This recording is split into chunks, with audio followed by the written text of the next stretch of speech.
everybody, we're back for session 11, or episode 11, I guess, of Pirates of the Lost Fleet, Age of Apotheos. Session and episode can be the same thing. Session and episode, yeah, I don't know.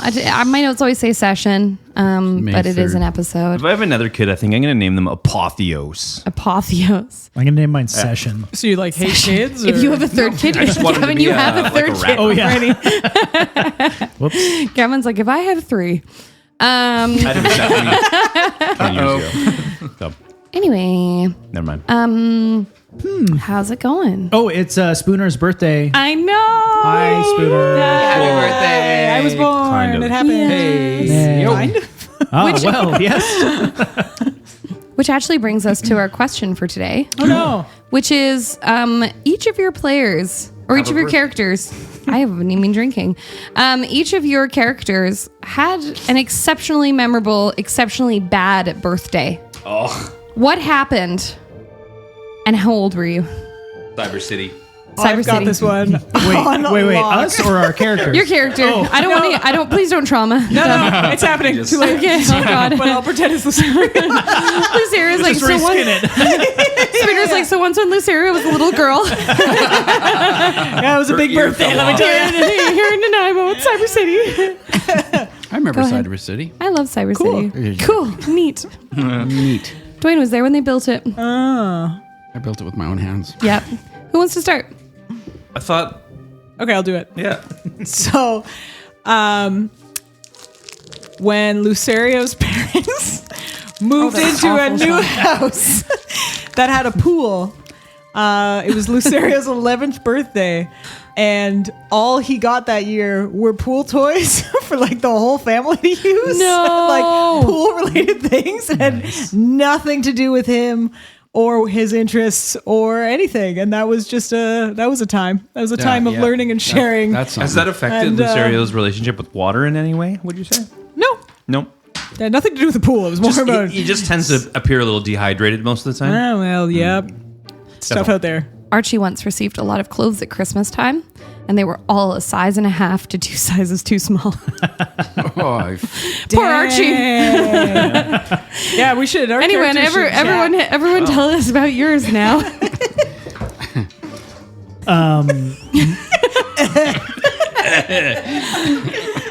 when I was 11. Go on. What's Sue's? Oh yeah, Sue. When he was 11, he got a sushi knife, like double wielding sushi knives. Whoa. And everybody else was, but they weren't real. They were foam. And he was like, what? the devastated. What am I going to do with these? How many weeks did it take him to notice they were foam? Right away. Okay. Yeah. And he started slashing. And then he just starts slashing. With real knives or the phone? With the foam ones. He was upset. Who's next? Has to be your 11th birthday. Warbles, in their sort of youthful life stage, plasmoids are semi-aquatic. So he was still a little polyp. And it was on his birthday. He was getting ready to celebrate with his family. And then a sort of collector of rare aquatic specimens showed up and then brought him into a fish tank in a dentist's office. I was like, is this Finding Nemo? Oh, you know what? It is. Because his dad came and it was a whole adventure he had. He found a fish along the way and Wow. went and saved him. Yeah. Wow. Yeah. That's beautiful. Finding Warbles. Amazing. Wow. So instead of Nemo, it was the octopus that was taken? Yeah. The one with the tentacles? When you first started describing it, I was just imagining, you know, when you make Jello and you go back and check on it like 4 hours later and it still hasn't quite set. You maybe put like a little bit too much water in or something. And it's No. like, oh, man. I was thinking about sperm. Wow. All right. Tash, what's your... We just took the gamut. All right. And That was actually unrelated. Yeah, Chelsea was Thinking about it. Oh, the places you will What go. were we talking about? That's a different Now I can only think of sperm. If you And that came was a to- bad birthday for you. Yeah, Eldric's birthday. If you came to Curious Comic Con and this is your first episode, I apologize. Please don't start here. Who starts in They're the middle all of a the campaign? exact If you're same. under if you're under 25, leave. Too late. I do like that part about the booth when kids would come by and be like, "We don't have a podcast." Please What are don't you talk guys? to us. Nothing. We Go got, away. we got some minis over here. Go check those out. Have a sticker. and Tarot, leave. anybody? Tarot? Mr. D will be back right back. I'll. Oh, yeah. When Eldric was a young boy, he was very obsessed with wolves. It was wolf this, wolf that, everything wolfy, wolfy, wolf, wolf. And Eldric, for like yeah. his 11th birthday, Yeah, his he was. parents gave him a paper mache mask that was like super detailed and so awesome, but it was actually a fox, not a wolf. Oh, not a So it begins. Jessica the fuck.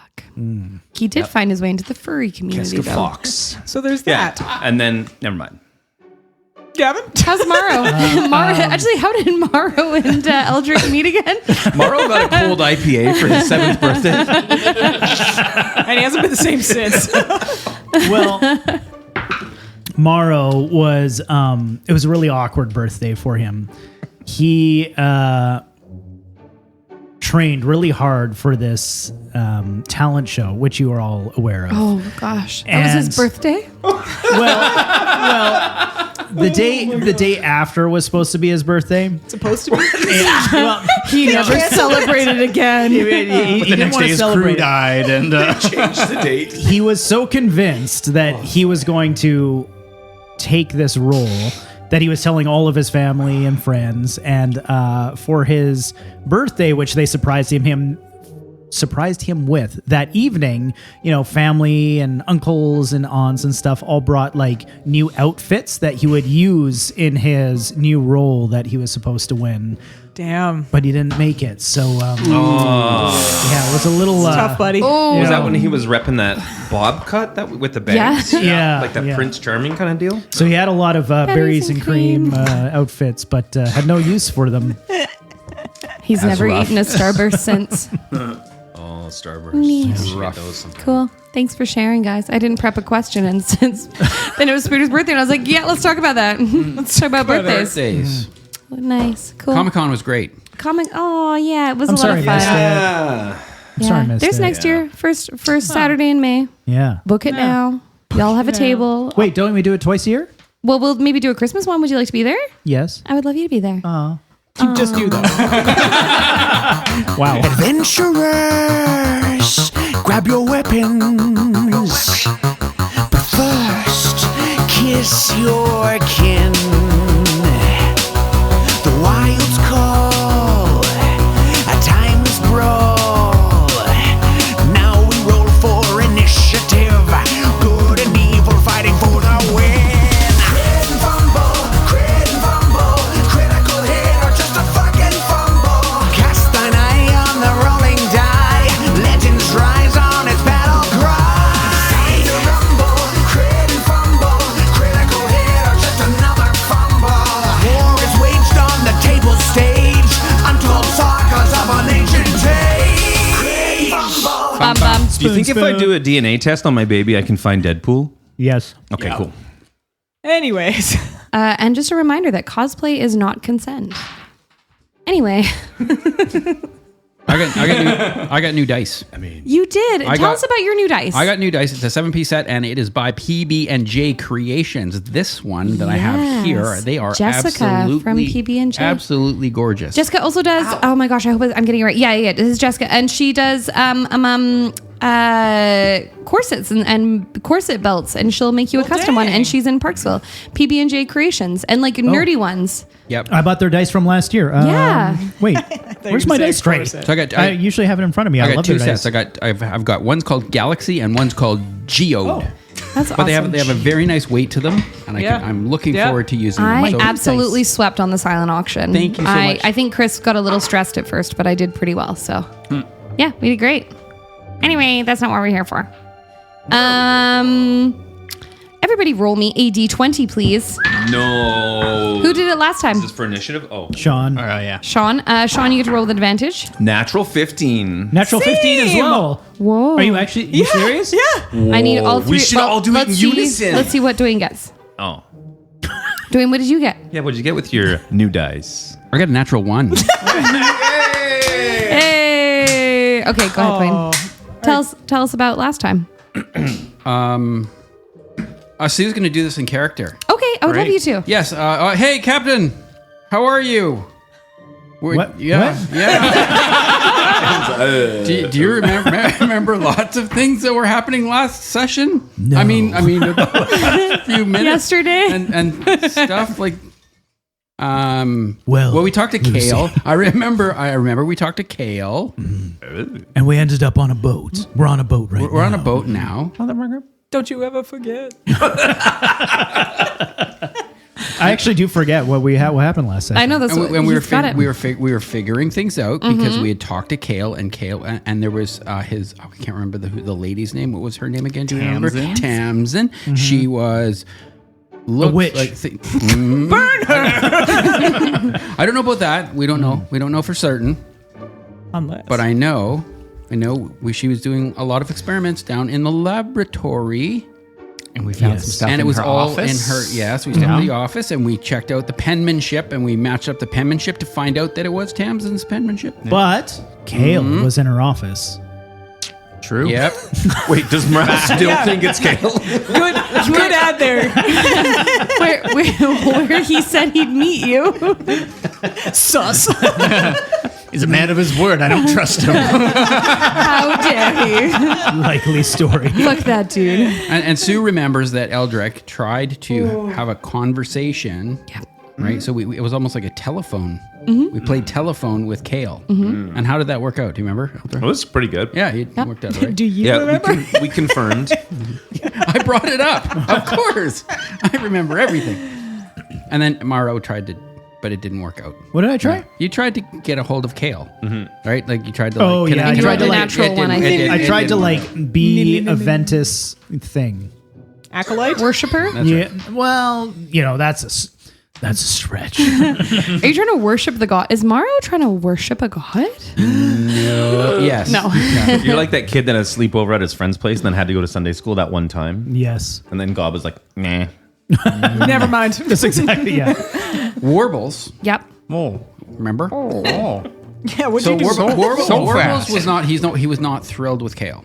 No. Right? And it came down to a lack of communication. Not a big fan of being killed, weirdly enough. Strangely enough. Yep. Yeah. Yeah. Yeah. Yep. Lucy? Anything else? Lucy? Yes. Yeah. We got, Lucy was there. She we was got there. sent somewhere. He, everyone. He pronouns for the demon dude. Do not make me get Neil back on the microphone. It's the horns. Throws me It's off. the horns. Throws me off. Yep. Every time. Yep. Yep. Anything stop else? Or wearing- was that it, Dwayne? Anything else No, happened? I think that's pretty much. We We're pretty much covered get on the We're on the boat. Because We're we're on going the to boat. go. Yeah. We're We going to made go it to the boat. What happened on the boat? Oh, well, the captain was Yeah. talking to his god. Yeah, Yeah. maybe. Whoa. His god. His future god? He Future. was talking to another captain. Nope. Captain to captain. He made him a medal so Medal, that they a could medal. both show their captain. He's in the club now. He was always in the club. He made the fucking club. Ooh, sounds pretty worshipy. Morale. And now we're going to the what? You want my peppermint? Not my mint Patty? things. Oh, wait, we're, this- we're, That's fine. we're It's your following the birthday. we're following the compass. Oh, I dropped because it. the compass is sending us to an island. Oh, yeah. Amazing. Yeah. Where's my notebook? The Wait. island of Island of misfit gods. Caladora, but Island of Caladora. where there is a temple to Me. Not yet. Drakon, the sea god, also known as Fim. Fim. by the sea elves. Yeah. Yep. Dwayne, that was phenomenal. That was okay. DM inspiration. You get to roll with advantage every roll. No, just once. Wow, that means we're gonna need it. Everyone You're gets. gonna need it. You're welcome. I was Journal. paying attention. I had to listen 5 job. times. Wonderful. Sean, may I get some? Oh yeah. Anyone have any thoughts? A reminder that they Never. were headed into the sea. They see the island in the distance. And was the water? How was the water? It was getting Whoa. choppy. It was getting It was choppy. Thank you. changing. That way I Stormy. don't need to introduce that in my. It was getting part. dark. There we go. Creaky. I mean, you would probably would have done better than that. No, that was great. I was literally how I would have worded it. Okay, Do I get DM here we inspiration? go. You know what? You know what? Absolutely. You get birthday DM inspiration. Whoa. Can I have belated- Everyone here has had birthdays in the last 3 weeks. And you didn't ask. 10 years retroactive. Today, Junior. Guys, we have lots to do. Stop This is talking. the energy we're Ruh-roh. bringing to this session. We've had a Perfect. lot of sugar in the last We 10 have. minutes. Happy We birthday, say that every Spooner. Sunday pretty much now. Yeah. I noticed. Boop your own mic. I don't know. All right, let's fight something. Good. Josh is about to spew. Swallow. I was going to do it. Good girl. Gavin's a little rosy. The sea behaves like a creature holding its breath. Waves still rise and fall, but their chaos is being negotiated, oddly enough. What you know should be a punishing stretch of open water instead rolls beneath the hull in long, deliberate swells, like something vast turning over in its sleep, and yet choosing not to wake. The wind fills the sails, steady and obedient, carrying the ship forward with uncanny ease. No gulls cry, no distant breakers roar. Even the usual creak of the timber seems almost hushed, as though the world itself has lowered its voice. You look around and the crew of the Luthgalier seems uneasy. They had prepared for a storm, and this is not it. In the distance, in all directions, you can see that the storm does rage, and yet it does not touch you. And then, Calidora. At first, it's just a shape interrupting the horizon, a darker blue against blue, but as you draw closer, the illusion peels back. Calidora does not rise from the sea so much as it erupts from it. Jagged black cliffs spear upward, their surface slick and glassy, like cooled lava or a stone that once knew fire and never quite forgot. The water at their base is unnervingly deep, swallowing light until it becomes an endless, shifting abyss. No gentle shoreline welcomes you here, only narrow, winding channels carved beneath or between the cliffs, as if the island permits entry in a very specific, very intentional way. Higher still, the island reveals its crown. A colossal structure clings to the highest peak, a temple, though the word almost feels small for it. Pillars the size of watchtowers rise in uneven rows, many cracked or leaning, as though they have weathered centuries of storms and still refuse to fall. The architecture is severe, angular, built not for comfort but for reverence, or perhaps even fear. Great stone steps. What was that? It's the crew. Okay, perfect. Good. Zarek. He doesn't have a tongue. That's the point. Oh, okay. Great stone steps cut into the mountain wind upward toward it, partially collapsed in places, yet still forming a path unmistakably deliberate. And at the heart of it all stands a statue. Even from this distance, it dominates the skyline, a towering figure carved from the same black stone, its features worn by time, but unmistakable in its presence. Draken. Bim. One hand stretched outward over the sea, palm open, not in welcome, but in judgment. The other grips a jagged trident that points skyward, its tip lost in the low-hanging clouds that coil unnaturally around the summit. And as the Luthgalier glides into the narrow approach, something shifts. The water grows calmer still, not peaceful, watchful. A low, distant rumble rolls beneath the waves, too deep to be thunder, too steady to be a coincidence. It vibrates through the hull, up your bones, settling somewhere between your ribs, like a second heartbeat. You are not arriving unnoticed. You are being received. The captain guides the Luthgalier into an almost hidden dock. It is narrow here, and he takes the time and uses his tidewalker or his windwalkers to adjust the ship for what you, Mawrow, certainly recognize to be a quick escape. The dock is also made of stone, and it appears fairly new. Looking at it, you can see around tools for repairs. Looks like this island takes quite the beating from the storms. Captain Valkyr reverses the ship and parks it. Beep, beep, beep. And says, that was odd. What was? Usually it takes us a few days to get here. Days. Oh, I sat upon just with Calidora on the skyline for 3 days once. Did not budge. Was a bad time to be sober. And yet, why does this also feel like an ill omen? Don't know. I suppose you'll find out. I'll stay here for a quick escape should you need it. Sure you won't, though. Don't fancy coming with us? The more the merrier and all that? I think I'll stay here with my crew in case Draken decides to make an appearance. You've been to Caldora. Oh, I bring in supplies. What can we expect? Well, it's sharp. I'll be honest with you.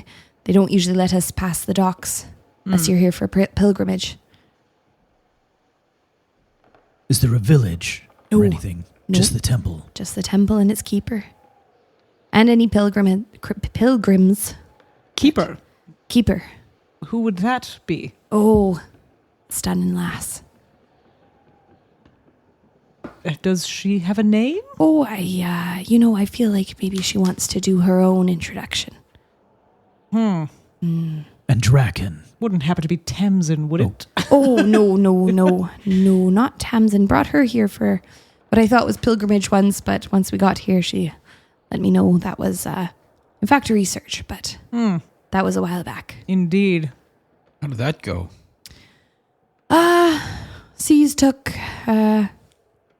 neither the worst nor the best time we've come here, but usually more welcoming of the sea elves. Just enough to remind you he's there. Fair. Right. Well, shall we? Gosh. Jesus. I was sleeping there for a second. All right. Wake now. Can we expect many sea elves? I don't know. I haven't been here in a while. Usually there's the keeper and the pilgrims. Sometimes they come like a whole slew of them. Usually it's a bit risky. Wipe out a whole family if the ship goes down. What? One last question. Aye. Draken. Aye. Is he here? I think the moment you step to the sea, he's here. He is, after all, god of seas. I will say this is a place of concentrated power for him. This is sort of like his special little hidey hole. Oh, he loves it here. Roll me an insight. Yes, please. Insight is +6. Natural 1. I throw up. Sorry, I've been into your 7.5% of IPAs. Did Sue say he wanted to check too? Yeah, he was like he just wanted to get a feel for what. Yeah. That was insight. Is that what we said? Yes. How about 10? 10. No, you don't get very much. There's it's a very intimidating place. You are in a very sort of small cove, and all around you are these like jagged cliffs that rise up very high in a black stone. And what little sand you can see is also black. It is very much, it is an imposing place, and I think perhaps it draws your attention away. Fair. Well, thank you, Captain. Aye. If you don't mind, we will make way. And Of course. I would like a word with my crew. Of course. And Mawrow will head to land. Yeah. You hop down to the dock below, and essentially, so you have your dock, you have a little bit of land, and right away it starts to curve into a staircase that you can't really see past. It seems to wind its way through the lower areas of this island. All right. If everybody's around, Yep. Mawrow will just say, "What say you? What is our plan?" Well, We're here for information. I know that. Are we hoping this is the zenith? Will we know when we find what we need? I'm hoping the stairs don't go up and up and up. Like, is there going to be like They do. A rest stop. maybe an escalator? Maybe there's a bench halfway. You know, when you do like hikes and they put a little rest stop bench. You know Blueback stairs? That, but worse.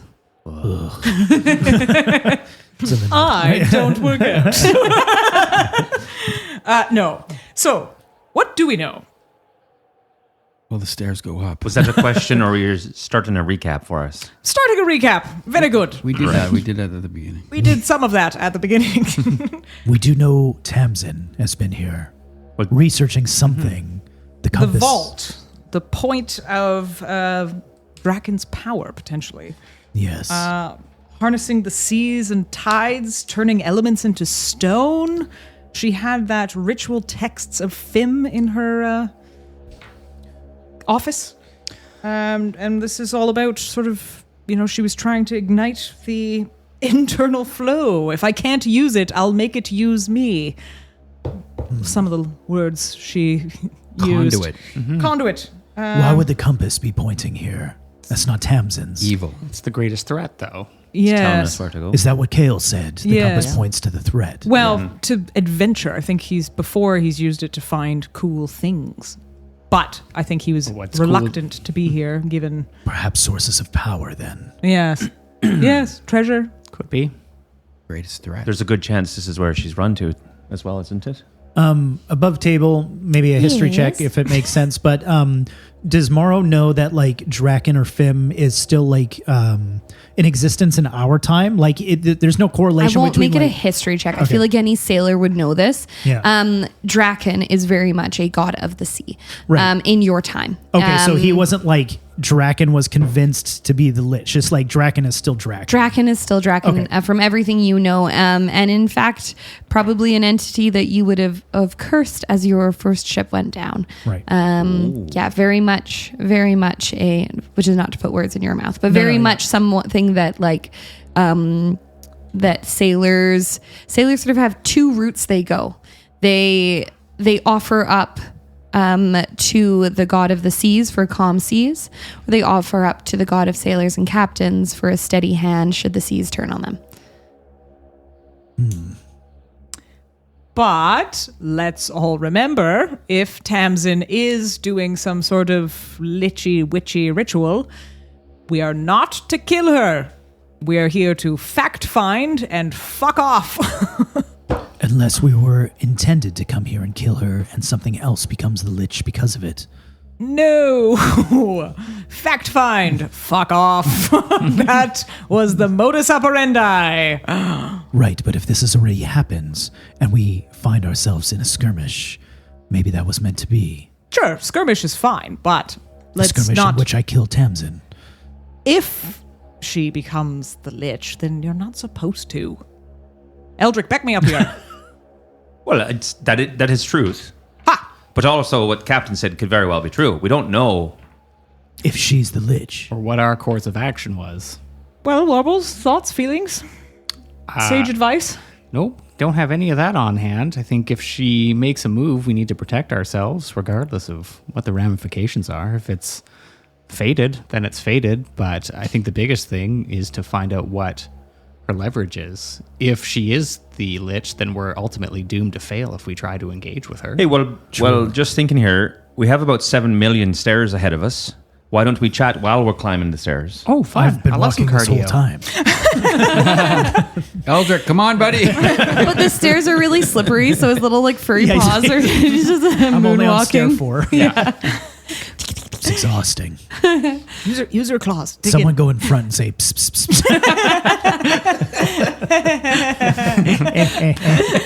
psst. Okay. Onwards. Was Someone very well coming with timed. You're welcome. Yeah, God, he's you all get walking up the stairs, and true to sort of this very first turn, the staircase very much seems to wind around the tallest and sharpest of these spires, and does not even out for a long time.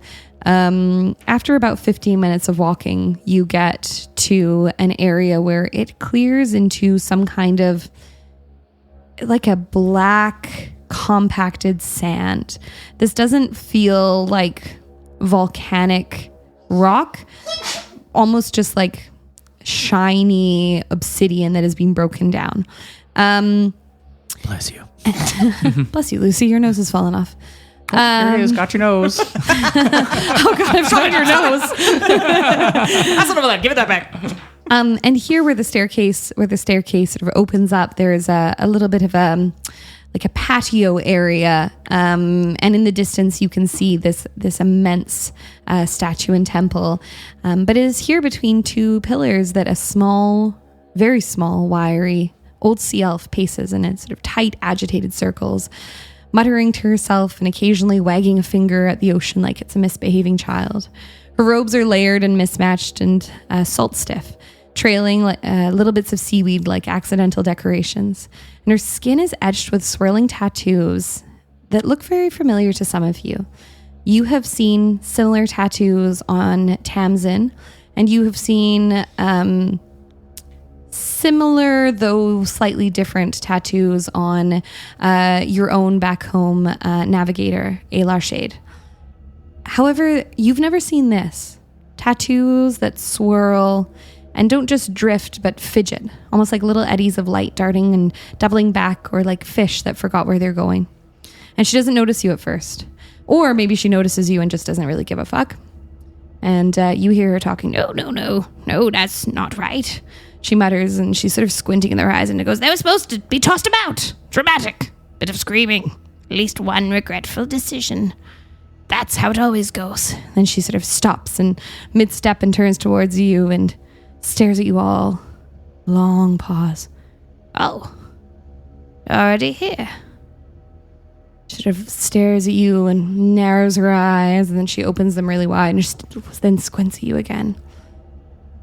Well, that just won't do. Sorry to disappoint.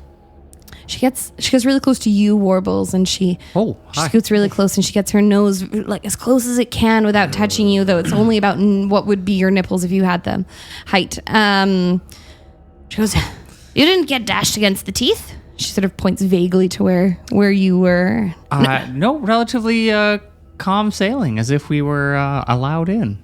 No whirlpools? No, none, no more than usual. Did one of you weep? I mean, I heard something coming from Sue's cabin, but... I had wind in my eye. Yeah, right. Wind in your eye. No existential dread at the hands of a very large wave? Well... That's just constant. Yeah, that's existential dread's pretty much par for the course. But no very large waves. I could do one right now. He just like waves. Whoa. She moves away from you dodgingly, and then she looks over at you, Captain. She comes closer. She goes, are you sure you came the right way? When was the last time you brushed your teeth? I mean, this morning. Wait, what day is it? Yesterday. Yesterday. I think I brush my teeth tomorrow. Mawrow stares off into the distance. You might be the keeper of the island? Temple? I am. I be near it. Oh! And then she startles and she turns and she spins towards the statue and she looks up at the statue and she goes, oh, you let them through, didn't you? And she crooks a finger at the sea and she goes, you just let them through. No theatrics. No nothing. Honestly, Fim, where's your flair? Then she looks back and she goes, yes, you were allowed. I am Neris, Tide Keeper, or Tide Warden, or something with tide in it. Neris. Neris. That's very helpful. Thank you for You're spelling so your name welcome. out. Yeah. I spelt it with 2 R's. Back to the ship. Fim will take you for that. Excellent. Where is he? They keep changing my title. Very rude, very rude. Point is, I'm the one who's supposed to greet you when you arrive, half drowned and reconsidering your life choices. And you have ruined that for me. I'm certainly doing the latter. Yes, we're not drowned, but Some of us are half dead anyways. and Mawrow, looking around, says, "What is this place?" It's a temple. No, it's not. That's further up. Oh, this place right here? Yes. It's usually a place where, I drag them up and maybe give them a little mouth to mouth if they're up for it. I see. You're up, Captain. You look too dry. Well, I like them salty and moist. You're up, Captain. So just this is the way, or Yes. 2 visitors this day. Well, how many are you? 7, 9. There's 12 of you. Yes. Nope. 6. And we're the second. No, you're the 6th. It was 7th. There's 6 of you, so you are the 2nd, 3rd, 4th, 5th, and 6th, and 7th. so another sea elf? I can guess. Yes. Maybe been here named before. I Tamsin? don't Kale. give a shit. Didn't well. ask. Kale, like the vegetable. Yes. Not very edible. No. Terribly. I prefer seaweed. Was Bull the- kelp. Algae. Was the first person, individual, entity to come your way a woman? I believe so, but I didn't ask her to undress. Why not? Mawrow just starts taking his uncles. It's just fur. I prefer them hairier, but I can extend the invite now if you would like. No. I believe Neris did confirm it was a sea elf, so I All think sharp edges and dreams are purpose. She didn't want to talk. Well, can we continue then? Up No. Oh, we cannot. What do you need from us in order to continue? Nothing. I just wanted to say it. See. any Mawrow starts going up the stairs. Oh, wonderful. She puts her arm through yours and goes, "Oh, you can escort an old woman." No. Oh, you just wanted to say it too. Well, my lady, I would be honored. We're not dragging the dead weight up the stairs. I'll drag Dragging my own dead I was weight. gonna say I'll drag your dead weight then for you. Very charming.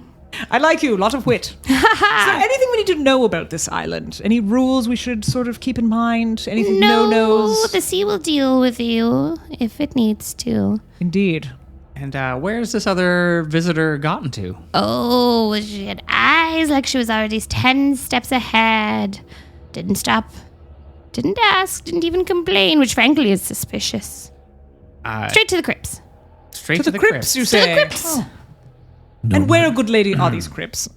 Over there. And she points to sort of just to the right of the statue. There's sort of like a very clearly marked It says path. crypts. Oh, You have the big old sign that says crypts. and crypts there's, this way. Spelled with a C or a Crypts K. this Yeah. Well, there's Yes. a little bandana hanging off of. No. West side. Oh, I'm all blue. Get him. Not really crypts, though, you see. What you got there? Nobody dead in there? What you got, Neris? Oh, everyone thinks crypts and they imagine bones in boxes. There's no bones in boxes. That's very tidy, very dull. No. We give ours back properly. To the ocean. To the ocean. To the sea. To the moisture. So what would you keep in a crypt? Keep in a crypt. Oh, parts and pieces. Little gifts. Little remembrances. Down there, the sea seeps in not just water, more than water. Pressure, memory, all the storms that ever were, all the storms that ever wanted to be. It squeezes and it churns and it decides. Some sort of vault. Sort of. Kind of a vault, I guess, where you can get in. Vaults seem to have doors. Doors you're not supposed to go in. You can go in there. Sometimes this one leaves a gift. It always leaves a gift. It's whether or not the gift is worthwhile. Just little pieces of storm, folded up neat and nice. Things that can hush a raging sea. Or wake it right back up if you're feeling adventurous. We call them hearts. Hearts of the tides. Hearts of the tides!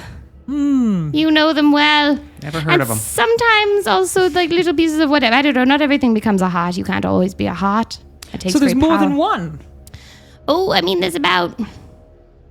Gosh, I mean, so many. There's more than 3 and less than 100. Right. Oh, might be 2. More than 2 and less than 100. Well, less than 80. Well, yeah, maybe less than 100. So there's 98. This What's guy, your guess? This guy maths. Oh, anyway. What would one do with said heart if that gift was bestowed? Well, we worship it. Just usually calm a sea or a storm or something like that. If Fim didn't want us to have them, he wouldn't give them to us. Do the hearts do different things, like the heart of a tide versus the heart of the Reef? Pool. reef, Reef? or the heart of the? Pond. Heart of the Yes. reef helps you get high. So do we order these or you just kind of get what you get? And you don't get upset. Part of the no, they also do the same thing. Different powers, though. The form is placed in the well, and Fim decides and compresses and pushes and compiles and turns the form into what is left. Sometimes that is a piece of them, a piece of bone, a tooth. Sometimes it is a piece of jewelry, a boot. Sometimes it's a heart. Special cases where the power is strong. That is what this place does. It compresses all that power into just one little piece. Interesting. Anyway, A lot of power in one item for one person to have. yes, well, What those who could- deserve them need them. What could possibly go wrong? What could go wrong? Can we go to these crypts? Of course, yeah, the door's open. Actually, there's no door. It's just a hole in the wall. And this individual, how long ago would you say they've passed by? Oh, moments, maybe about 6 hours. That's okay. Classify that as a moment. But, Guesstimation's really strong here. Yeah. It's the vibe. Get it. Yeah. Well, thank you, Of course. Neris. Neris, 1R. Neris. I like the way you purr it. Well, my time to go. All right. Let's all leave. Probably leave them back here just to, sort out whatever's, And she lets go of your arm and she sort of pats it like nothing strange is going on. She goes, Oh, she went down there. Yes, it's in a hurry to the crypts. Doesn't like that. Oh, no, it doesn't like being rushed at all. But you can follow, of course. People do. Mixed results. so she sort of glances out at the ocean and then back at you. Still not right, though. You should have been at least a little miserable. I'm getting more miserable. Give us a chance. That will do. Yes, Fim is watching. That explains everything. Very exciting. Terrible for you, probably, but very exciting. Up for answers, down for consequences. Temples that way, crypts that way. And if you're chasing the girl... And she smiles and you notice her teeth are cracked and a little bit green and rancid. She says, Well, don't keep the sea waiting. It's tomorrow. Tomorrow is Yes. clearly, yeah. Mawrow turns to the crew. Should we split up? Oh, yeah, I was just going to suggest the same thing. Gonna go back to the boat, tell them what we're doing. Okay, so you can go down Reconnaissance. there. Yeah. I'll go down here alone. That's Good. Sue? Is it all uphill? Which way is downhill? Oh, I'm going downhill. Back to for your sure. ship is downhill. You can go. I suspect Draken will take you this time. Uphill? Into the crypt. Into the crypt. Straight, yeah, flat. Sure. Yeah. Sure. Yep. Up. We go up. No, that's to the temple. Ups to the temple, straight into the the crypt, crypt? downs to the boats. To the yeah. Hate to see you leave. Hate to see you walk away. Genuinely, though, my eyesight's not very good. Once you're gone, the booties are gone too. Right. Well, off we are. But goodbye. Thank you. Goodbye. all right, and off to the crypt you go. Now, what was your plan with Archie? Have you brought Archie with you or have you left him at the ship? Oh, yeah. Oh, he's here the whole Oh, yeah, time. he's been with us the whole He time. was leading He's the way. winded. He just wasn't talking. Oh, it's because Mawrow gave him all his pack and stuff. He's like, carry this. Yeah, he gets to the top of the stairs a little behind you. You note your pack is not with him. You son of a bitch. Not the fucking pack mule. Yes, you are. Really not. Where did you leave it? Down about 4 stairs. It's just right there. That had lunch in it. Well, not anymore, it doesn't. Mawrow turns around and heads to the crypts with Sue. Or I mean, with Lucy and Sue. Okay. Sue can come. You're all headed to the crypts then? Yeah. Come on, Archie. I heard some good Yeah. reefs down here. The path to the crypt just sort of it veers off around the island a little bit and eventually enters almost hidden, if not for this very clearly laid out path. But you don't quite see it between all the jagged pieces, whatever. And it slips away from the main ascent, and then a narrow vein of worn stone winding downward between two leaning pillars. And there's no grand markers, no bandanas on the door, no carved warnings, just a quiet suggestion, like the island is tilting its head and murmuring, "This way, if you insist." This way, if we insist. And the air changes the moment you step into it. Up above, the wind moves with purpose. Down here, it hesitates. It gathers in damp pockets and then releases in slow, salt-heavy breaths that cling to your skin. Each inhale tastes like ocean and stone and something older, something that hasn't seen the sun in a very long time. The further you descend, the quieter the world becomes. Never silent, not silent. There is always water. At first it's distant, a soft hush like waves folding into a far-off shore, but with each step it grows more complex, not louder, closer.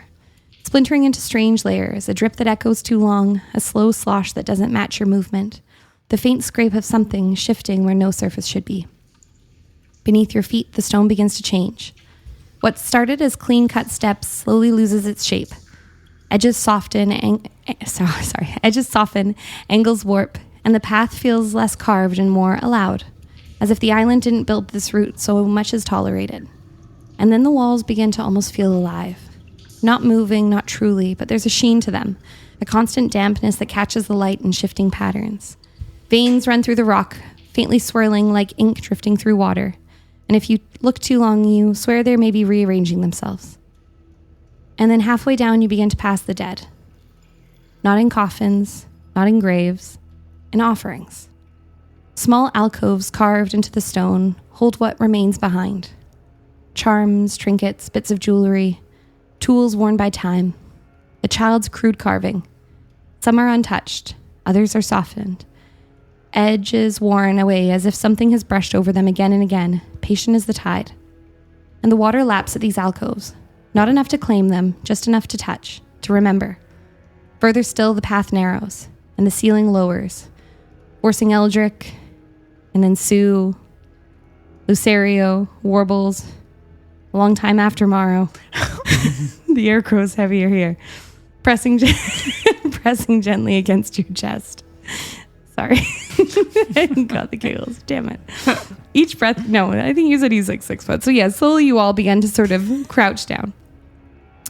Each breath carries a faint metallic tang, the kind that lingers before a storm breaks. And then you cross a threshold.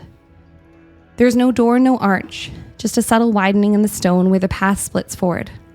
And the moment you step through, everything feels like it changes. The temperature drops, the sounds shift, and the water is no longer somewhere ahead of you. It's here. What you initially believed to be the crypt, you notice is rather like a hollowed heart.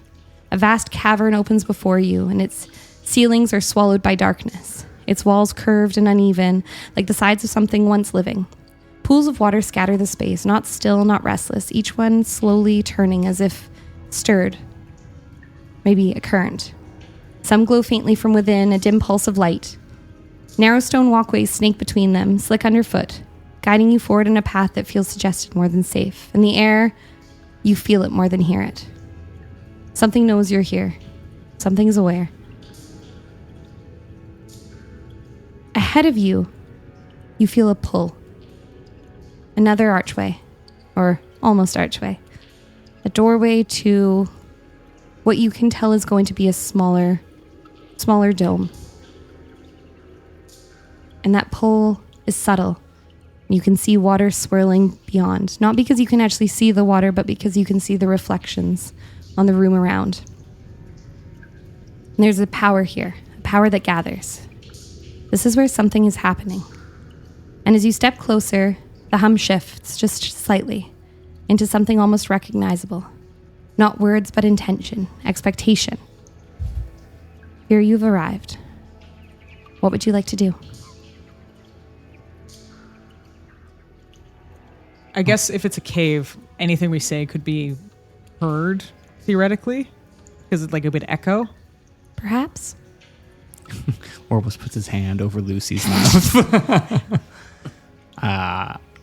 And then just sort of generates a finger from his hand and then puts it over where his mouth would be, just to make a quiet motion, and then towards into the atrium. Lucy would put his hands up, say stop, point at Sue, point at all of our heads, and do a little wiggly fingers like casting a spell. Sue grabs everybody's heads and knocks them together. Ow, son of a... Oh, actually, wait. Actually, End scene. right. I walk away. Sue casts spells. Where are they? Here we go. It is spell, second level. Spike growth. Nope. Well, Sue's reading through his spell book. Can Mawrow see any of these trinkets lying around? Roll me an investigation, I'll say. Ugh, 6. It's too high. Can't reach. You want to knock them off? He just wants to There is actually a glass of water you see Right on the edge, too. taunting you. An ice cube? Is it Psionic Whispers? While Sue's flipping through the spell book, It might be. Let me see here. Did you level up? Level down for some reason. His AC is 4. Level 1 Ranger Rogue. What's the password? It's password. Psychonic Whispers. psychotic. We're getting crazy. This is going to take a turn. All you hear is Neris. While we're in this pause, Eldric is going to cast See Invisibility, which lets him see invisible What? things for an hour. Oh. Perfect. And can also see into the ethereal plane.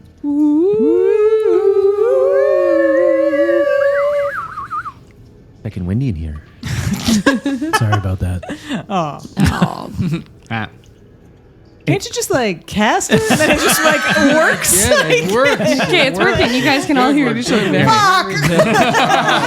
First thing that comes through on the psychotic whispers. Ow. Sorry about that. Why did you turn it on? Is this thing on? Yes. I tap my own head. So, plan of investigation, not attack. Not attack.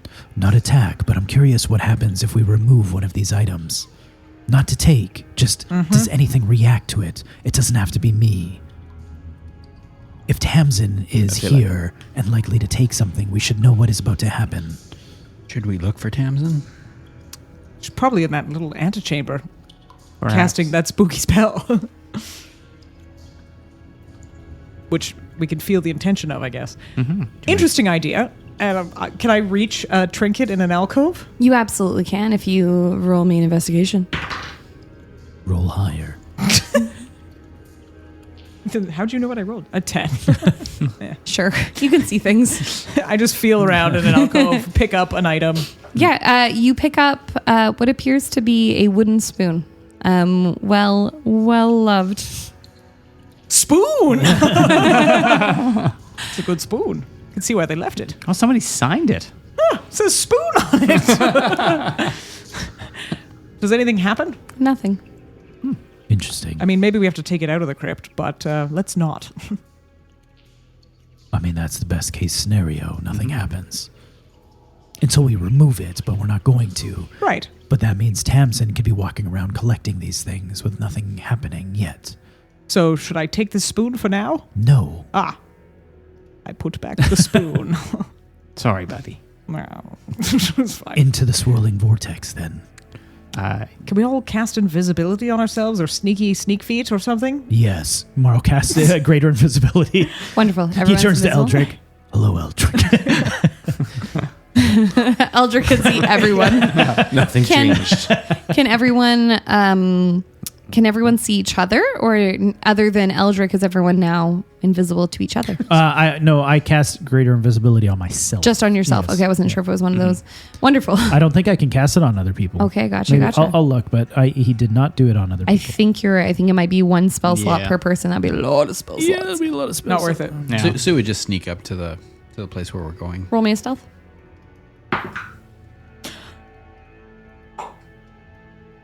That'd be a nat 1. Sue begins to sneak, and as he gets close to the door, maybe he pushes himself up against a wall. Would he be pressed chest against the wall or back against the wall? Oh, he'd be chest pressed for sure. And one massive peck knocks a metal helmet out of a alcove, and it ding ding ding ding ding ding ding. Way to go, sharp nipples. It hooked my nipple. From the alcove, you hear, "Hello." Hello. No. Because she didn't know you were there. Did you say that in the text message or out loud? Can Mawrow quickly move in that direction, but quietly while he's invisible? Absolutely, for sure. Eldric watches. Where are you watching from? Can you see into the See atrium? alcoves? He was just watching Mawrow, but I think he would follow and kind of hang back, Okay, attempting to hang back. sounds good. Where are the other two standing? Lucerio and Warbles.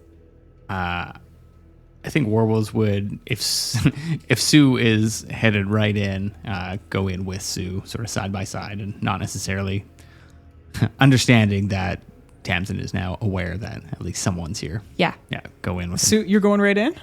Well, yeah. I mean, got a metal helmet rattling around. Stuck to his foot. Ding, ding, ding. You know when you're a kid, you put a pop can on your foot? Look away! Just some enchanted armor! Nothing to see here. What's Lucerio up to? Trying to think about whether it'd be better to like hold back just in case. I'm gonna hold back just in case. I'll just be like right in the doorway. Okay. Cool. I'm a real good fighter here. Just holding back from battle. You enter this doorway, and there is a narrow walkway about 15 feet above what appears to be a swirling vortex of water. And this walkway goes about 10 feet across before opening up onto almost a little island, maybe 20 feet in each direction. The walls bow gently, sort of like something has carved it, but more like water has carved over time. And runes cover everything, layered over each other, over and over again in a history that no one has bothered to erase. Some glow faintly and others seem to just swallow the light instead. And at the center kneels Tamsin. It's hard to tell. The space around her doesn't quite agree on her shape. 4 obsidian shards jut from the ground around her, taller than she is kneeling, driven in at angles that feel deliberate and violent. Not a cage necessarily, but something about it feels like it. I would like those who can have a line of sight on her to roll me an Arcana or a straight intelligence.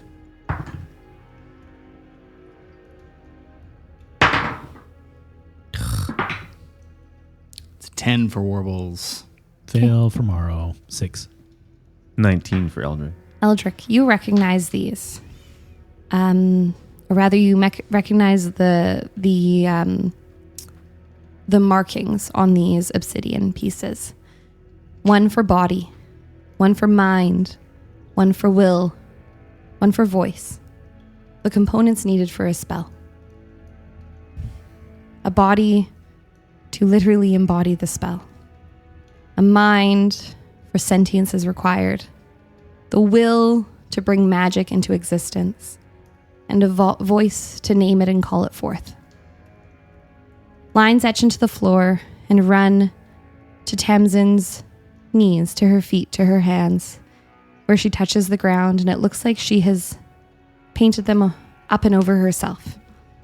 And you notice one around her throat, overlapping slightly with the white marks at her wrists, what you now see to be her ankles, and also around her throat.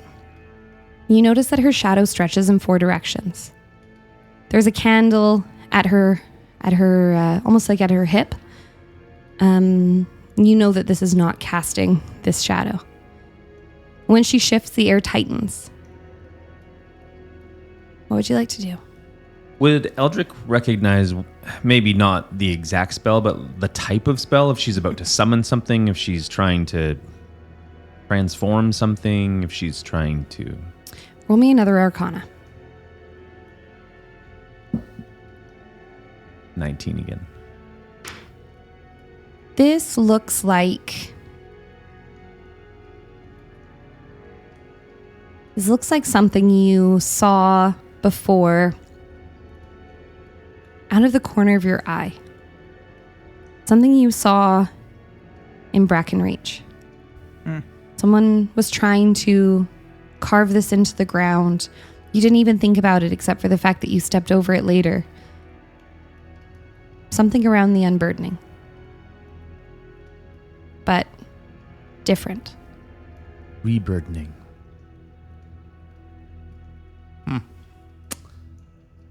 Tamsin looks at you and she says, "You were fast." That we are. You should go. Go where? Not here. Fim will let you pass. He'll let you in. Fim. Yeah. He'll let you pass. He'll let you go home. Just leave.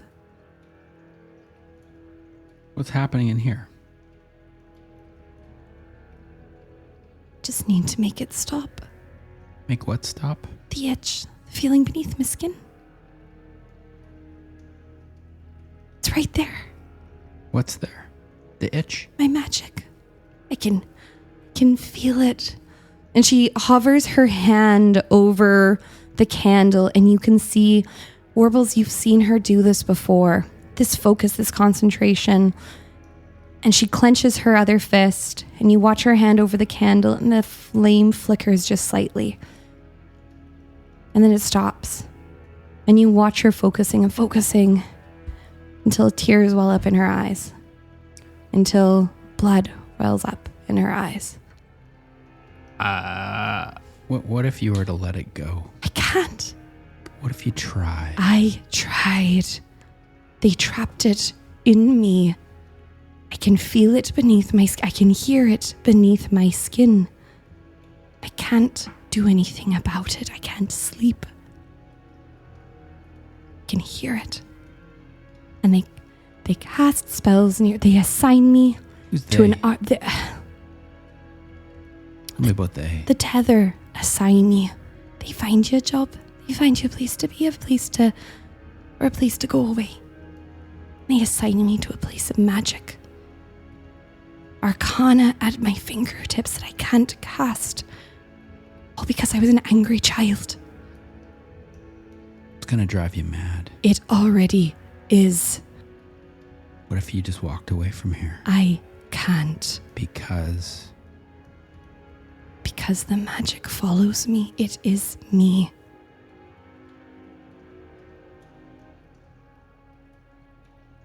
what can we do to help? Help me Yeah. You're cast trapped. this spell. Get out of my way, or put me out of my misery. How do I do that?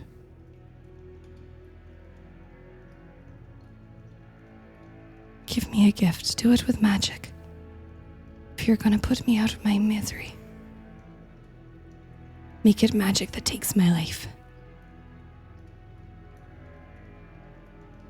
Why would that be important?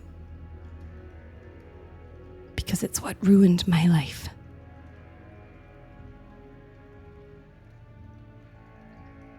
What if it goes wild? Your magic? You can't control it. Why don't you have a white collar at your throat?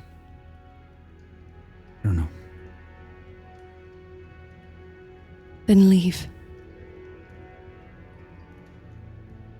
Trying to help. You can't. Eldric is going to say in the psionic chit chat Whispers. program we have going. Yes, the ones Group chat. Just Yep. remember that we're not here to change history, just observe it. We don't know if she's the Lich. Also, if I heard that right about her wanting us to kill her with magic, what if that's the final puzzle piece that she needs to kick off? Sword and be done with it if we must. Well, Not that I'm saying I'm in favor, but Tamsin, why do you think that it'll be any different if you get your magic back? You've seen firsthand, we've all seen firsthand what this does when it's unconstrained. Stay here. I'll stay. A place where my magic can't hurt anything, or Fim will deal with me if it does. No one to hurt except for a balmy old bat who probably is eating people. interesting. What if you become more powerful? Then what? Then Fim? Yeah. Can't. Not me. How do you know? I am not the thing of gods. Ask her if Fim said she could do this here. Does she have a permit? Is in this area? Is he in on this? I mean, he let our ship in. He must have thought potentially that we were here to stop her. So he approves us of stopping her. How did she get here in the first place? Is he aligned with this intention? What would Finn say? He's never spoken to me before. What would he want me to do? What would he want you to do? What would he want me to do? What would he do in this moment? God of seas. Would he run you through? Maybe you should ask your captain. What would the seas do? So Sue would ask, Captain, what would the seas do? Mawrow is staying very still and very quiet. He would just do it. You have psionic whispers. Psionic Oh, okay. whispers, yeah. He still is very quiet. I'm not saying shit. No. Fucking None of your business. You're on your own. All that bitching up the stairs. Is that a 1 minute visibility or a 1 hour? You got there. He's clinging to the ceiling. I think as long as I have it, as I'm concentrated. Oh yeah, Um, it is greater. Yeah.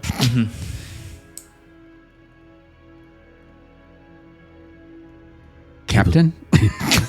he was. On this thing? Is this thing on, Captain? Tapping his own noggin. When at sea, you are granted what you ask for.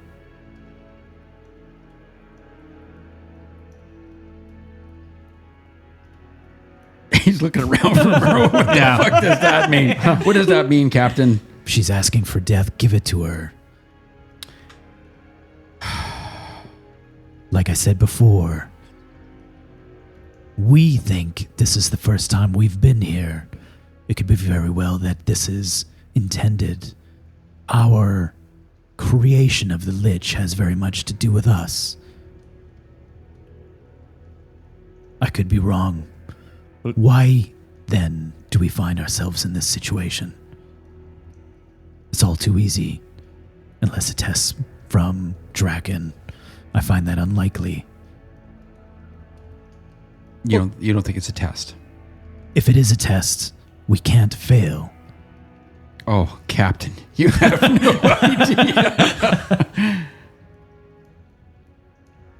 What has happened has happened. We just need to make a choice. She's asking for us. She's either saying either we kill her or we just carry on our way. What has happened has happened. We don't really have to make a choice, do we? We've already made the choice. Exactly. So what choice have we made? Well, fuck, we might as well just go home then. Then that's us leaving. The choice. Good point. Should we get Kale on the phone? Can you call him? I want a second opinion. Get him into the psionic group chat. What do you got for us, Eldric? Captain, a second ago you said, when we make the lich. Are you sure of that? That we make the lich? If not us, then who?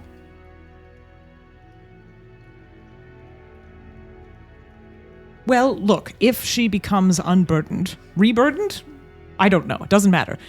If she's got that much magic in her that she's able to access it after being unburdened, she's probably has a fuck ton of magic, which means that someone might try in her vulnerable state to take advantage of that to become a lich. You have to have a lot of power to become a lich.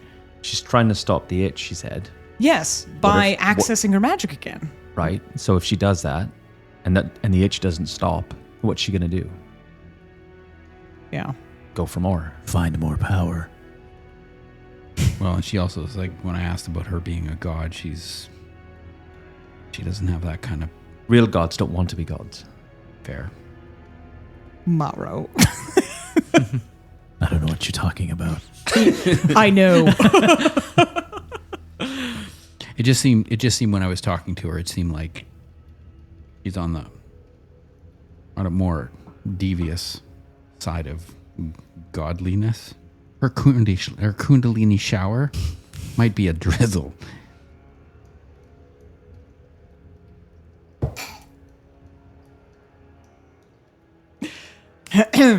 Well, Go on. Warbles will walk up to Tamsin, and he's done enough mercy killings on this trip already. You cross over the sort of the walkway and stuff. Yeah. And in front of you, you see a circle of runes, like right at the edge of the walkway. And she looks up at you. Roll me an insight. all these dice. That's a natural 20. So insightful. Much vision. She looks at you like you are a mercy.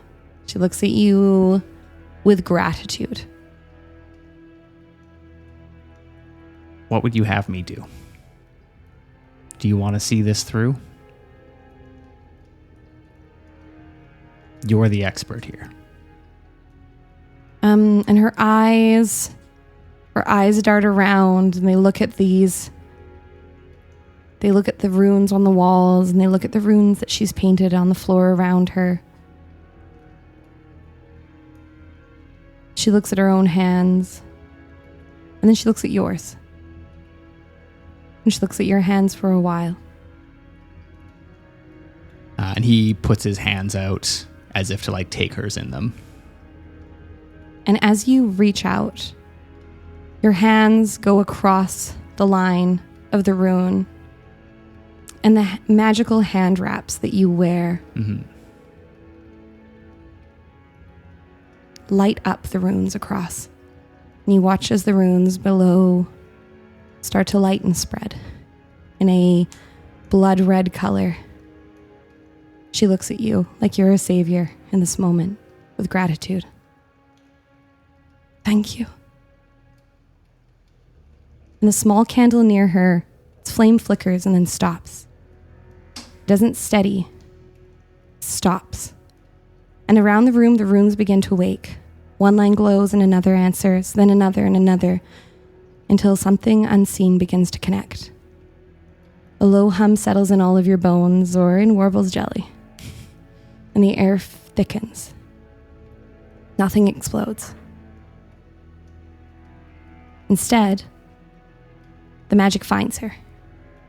The lines of light crawl across her skin, mirroring the carvings beneath her, and her body straightens not by choice but by alignment.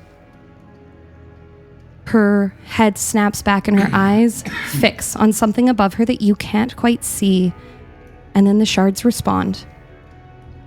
Body hums, steady and certain. Eldric. You recognize this. Mind flickers, then locks into place. Will burns, unwavering, steady. And then the rune of voice stutters. A hitch. A misfire. Something incomplete. The spell hesitates. She can't cast this. Her magic doesn't align. The spell is confused, calculating. It seeks the path of least resistance. Body is present, mind is present, voice is present. Or will is present. Voice is insufficient. And then her mouth snaps open. And where a tongue was, now there is no more. The system has corrected. If she can't cast it, she can't cast it. It'll cast for her. I need you all to roll me an Arcana.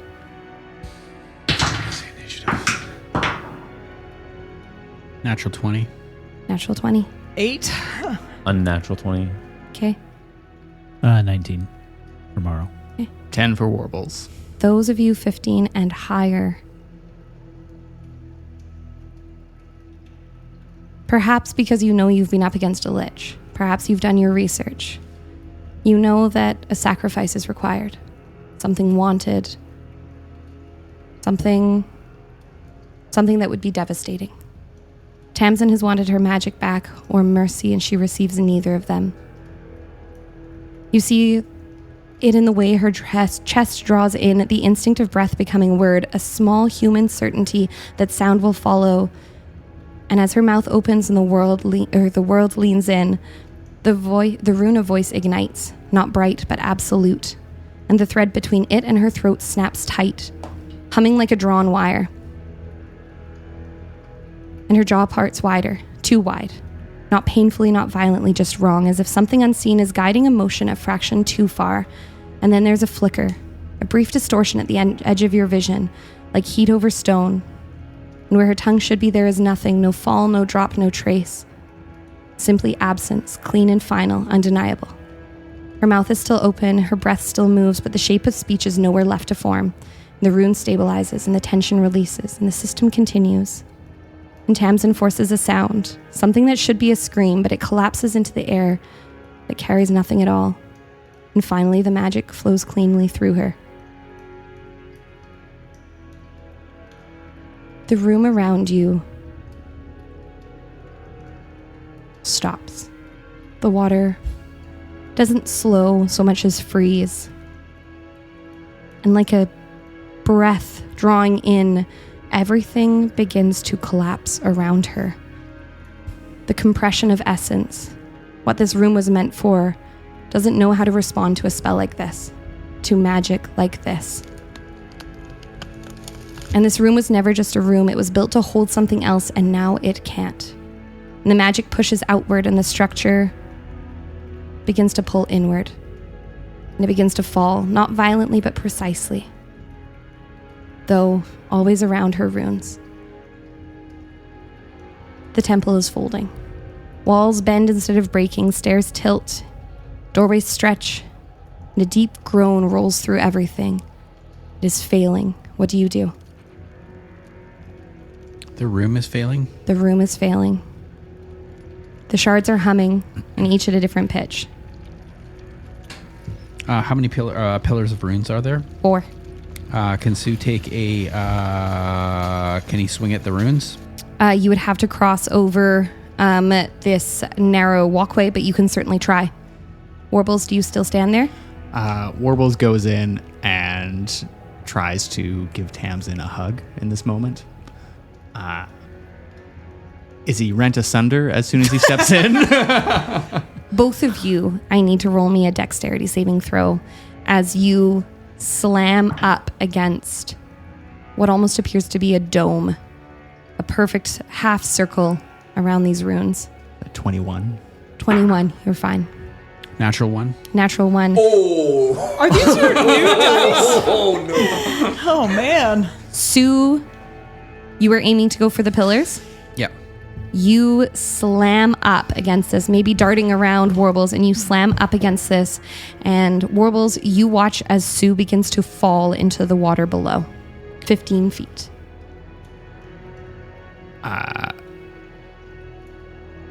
Is it just like a void beneath him, or? It is a currently frozen, I don't mean like frozen like ice, but paused water like whirlpool. He is going to take a last moment to look at Tamsin and just sorry for what they did to you. And he's going to jump after Sue. Okay. What is Warbles trying to do? He is pretty much trying to like form tackle Sue like out of the area of out of this dome. I would love you to roll an attack for the fact that essentially what you're trying to do is grapple him. Okay. What are the rest of you doing while Warbles rolls this?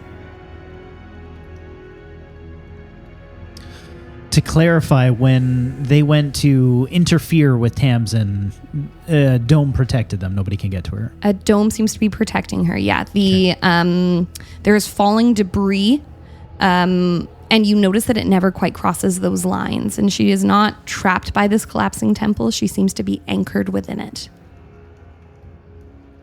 What did you roll? 26. 26, no problem. So you smash against this, and as you begin to fall, something else grabs you midair and slams you into the walkway. You are covered in warbles. There's just warbles everywhere. So a little Stretch Armstrong here. Thanks, Warbles. What is Anytime, Mawrow buddy. doing? What's Eldric doing? Lucerio. Eldric casts banishment on Tamsin. Do you need to roll for it? Charisma saving throw. Charisma saving throw. What does He's banishment busy. do? It just sends her to another plane for 1 minute. Dope. Wow.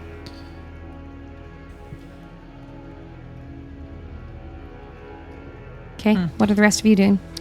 Mawrow is trying to study. He still hasn't lowered his invisibility, so hopefully nobody really, other than Eldric, I guess, knows where he is. He's trying to study this event, these ruins, Okay. this just sort of what is happening. Just logging it all into your brain? He may even have a notebook out. He's literally scribbling.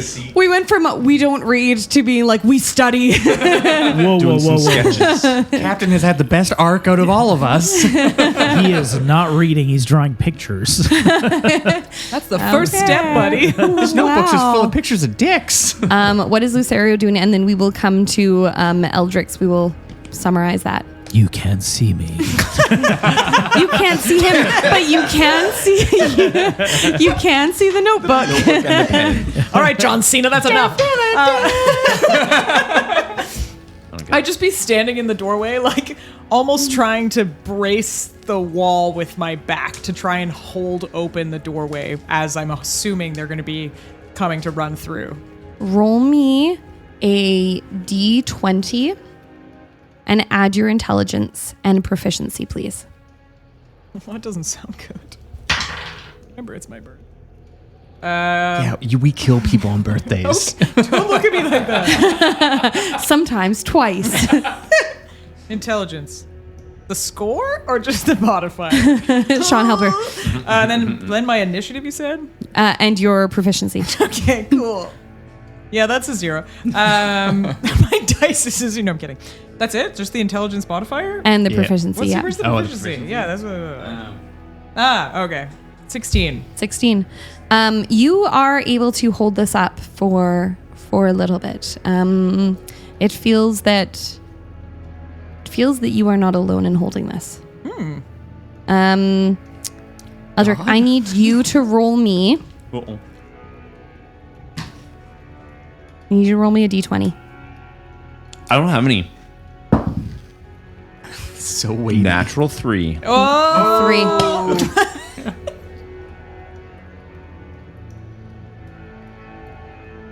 I need you to flip a coin. Oh, man. Red or blue? Red or blue? Oh. Don't count it. Don't count it. Dwayne, what's your favorite color? Like out of all colors? Out of red or blue? Oh, let's go with blue. Okay. Oh. I got blue.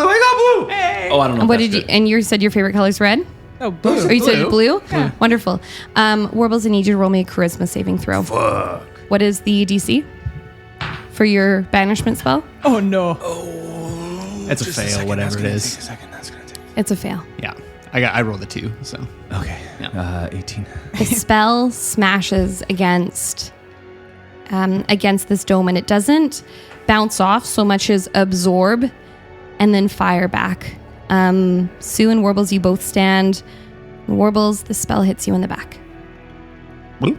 Warbles disappears for 1 minute. Where will he return to? The same spot he left. In a minute. If it's still here. Yeah. If we still exist. Mawrow is, while he's taking these notes, is wondering, has he noticed anything? How should I word this? A way to interact with what's going on. Me next. Get in line. That's what you're trying to do? Oh. That's what you're trying to do. There's like a waiting line. Well, he's sitting here studying it, going like, okay, everybody's firing these spells, they're bouncing off.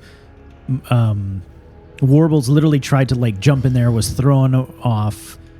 Mawrow's like, is this a moment where he runs and potentially up to that temple, or is he seeing something that is happening that is not otherwise obvious?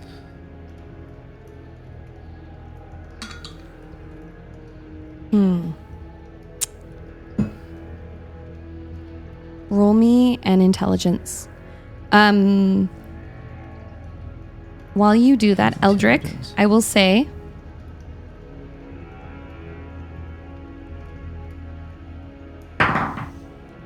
Natural 20. banishment is a spell you get to decide when it ends, or it ends after 1 minute. Okay. Keep him there for a minute. Oh, can we still talk to him in our minds? Through the planes? Where are you, Warbles? Warbles is like a silence. Dead air. Warbles. Speak to me. You have seen something like this before. In the heart of the tides, when you were battling the Guardian. The way the water seemed to vibrate out like a heartbeat and then condense in on itself. However, in this case, you are not watching it push out, but rather everything around condensing. We need to go. I've been holding the door for 2 minutes. Eldric, what are you doing? He would bring Warbles back. Warbles, you are back. Warbles, where'd you go? I think I was in the 9 hells. There's demons everywhere. It was horrible. Was there So a lady you did a called terrible Bernadette? job cleaning up. Nothing. Sorry. Only Spooner and I got that. Never mind. Carry on. Yeah, so what are you doing now? I am going to urge you to move. To do something? Do something quickly. Let's go. Skedaddle. The room around you is beginning to collapse. He's backing up the room. She's catatonic essentially, right? Like you watch as her mouth remains open, but her eyes follow you as you leave. She is not catatonic. Behind you, the pools of water begin to drain away as the alcoves around you begin to collapse inwards. The roof above you is beginning to rain down shards of what appear to be obsidian. What are you doing? He's backing out, starting to make his way out of the room, but he's going to scream back at her as loud as he can because of all this rumbly noise and stuff. And he's just going to scream, "What would you lose?" at the top of his lungs. What's your intention? To ask her what she would lose, because that's what we were told to come here to find out. She lost her tongue. She lost her tongue. She lost her voice, her ability to cast the magic she wanted to control. Oh, he meant like more emotionally? Her humanity? Elf manatee? She does not answer. Okay. Yeah, Warbles would pick Sue up and Sue would start scrambling towards the door. Yeah. You are double all time. Yeah. Perfect. You Where's are the scrambling captain? towards the door. He's already out the door. Yeah, but they can't see that. I said He left 20 minutes ago.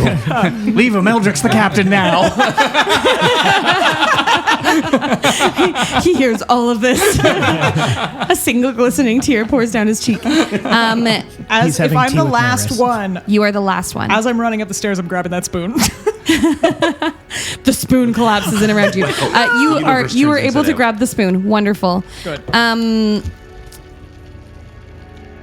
You are all running, Yes. Yeah. Yep. and you try to. The temple resists. The paths stretch. Corners feel wrong. Oh, this old chestnut. Try talking to it, Sean. And then, almost like the air sucked out of the hallway and then blown back through, she is there, not in front of you, not behind you, but present. You can hear her. Soft, confused. Wait. I didn't... Can you hear me? Yeah. There's no voice. Well, The words aren't sound. They're in the space around you. Like the room is remembering how she speaks, and sometimes the words echo before they happen. You continue your run, Tamsin? and you look around. Roll me what's your passive perception? Oh, like so hang on, high. Mawrow. oh wait, yeah. 11. 11. Roll me perception.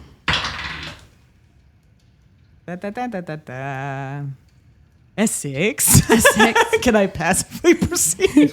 Anyone else have a higher one? Well, I know you do. 18. 18.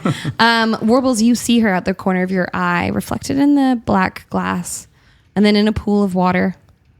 Every time, though, she's looking in a different direction. She's looking around, her hand reached out, her mouth moving, but no voice. You can hear it echoing through the halls.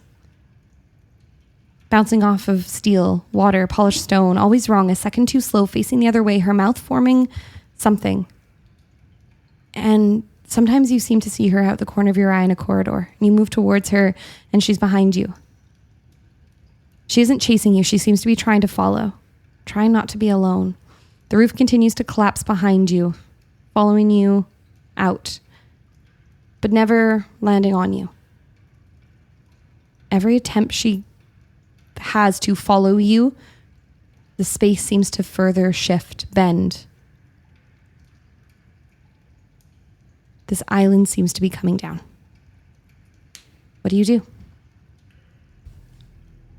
For the ship. Yeah, just to the ship? Yeah, keep Yep. try and follow. As you near the way out, her presence seems to fracture. The whispers overlap, they repeat, break apart. Don't leave. Don't wait. And then you're out. Seem to hear her voice behind you. You stumble into open air. Behind you, the entrance seems to fold shut. Stone ceiling. Deep below, you know something is still awake. And from the rumble beneath the island, it's no longer quiet. I need you all to roll me perception as you stand here. Oh, man. 7. 7, 27. 27. Sure. 26 for Mawrow. 27 for Sue. At first I thought that 19. was the soundtrack. 22. 22. Everyone except for Lucerio notices that the statue behind the crypts Of Draken? seems to be, of Fim Draken, seems to be starting to lean, almost canting forward. Oh, he's not going to like that. Very slowly. Oh, I'm not noticing. My eyes are closed. What do? You are continuing to hear this grumble. The ground beneath you is cracking. Down the stairs to Down the the ship. stairs? Is the temple still above us? It is still above you. Do we see anything happening at the temple? Like, is it? I need you to roll me a dexterity saving throw Okay. as you watch what is happening. 14 and 8 is 24. Ooh, you barely are missed by a spire Yeah. of obsidian smashing down in front of you. We got to go. Our Hey, ride Captain, keep isn't- those feet moving, eh? Yeah. Our ride isn't going to stick around for much longer. If it's even there. Beep, Correct. beep. He's back You're enough. fire up. They're pulling out, Captain. Yeah, I guess. Okay. Man, Mawrow is reluctant, but okay. You don't have to. I scoop Mawrow up and put him over my shoulder and run. He immediately what's says, Mawrow Not doing? how you become a god. What's Mawrow doing? The rest of you are running? Yeah. Yeah. Mawrow turns towards the statue, Drakens, Yeah. and just like stares at it for a minute and says, So this is your will. I thought you had more power than this. Pathetic. Last stand for the captain. Roll me. Gonna allow you to do an intimidation. Learn nothing about taking on gods. Here, you can roll my my intimidation's pretty high. The spooky little cat. Natural 20 plus 15. 35. Very spooky. Thunder crashes above you, and the winds pick up. And from here, you can hear the swells of the waves. You have been acknowledged. I thought that would get your attention. What do you do? You notice the statue begins to tilt more and more, leaning forward.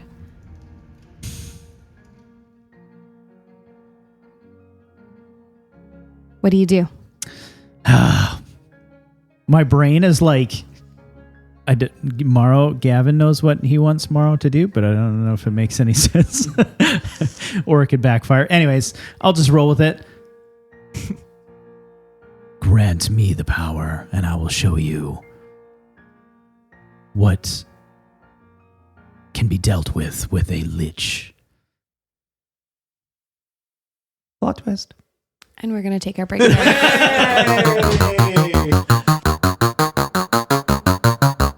The air goes tight. Salt creeps into your mouth. Your lungs feel almost like you're drowning. And then everything that the sea has ever touched, every inch of this island begins to create a mist. And that mist rises and coalesces in front of you, coiling into the shape of a man. Skin like a furious ocean, churning with blue and venom green, streaked with whites like waves mid-break. It's very quiet in here, Sean. Do we have any music? I can hear myself breathing, and I'm like... And his skin is the color of an angry storm, and his hair rises around him like he is floating in water. His eyes burn deep into you, and he looks at you, Mawrow. Not impressed, not curious. You're the one begging to wear a god's favor. Champion. You survived. That's not glory. That's driftwood luck. You dare to ask for a crown you haven't bled for.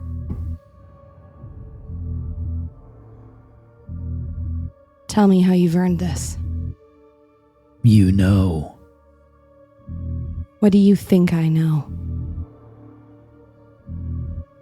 My time and the things I've given up at the sea. Your sea. Who, may I ask, would be a better fit? You lost your crew. Because of you. I simply sent the storm.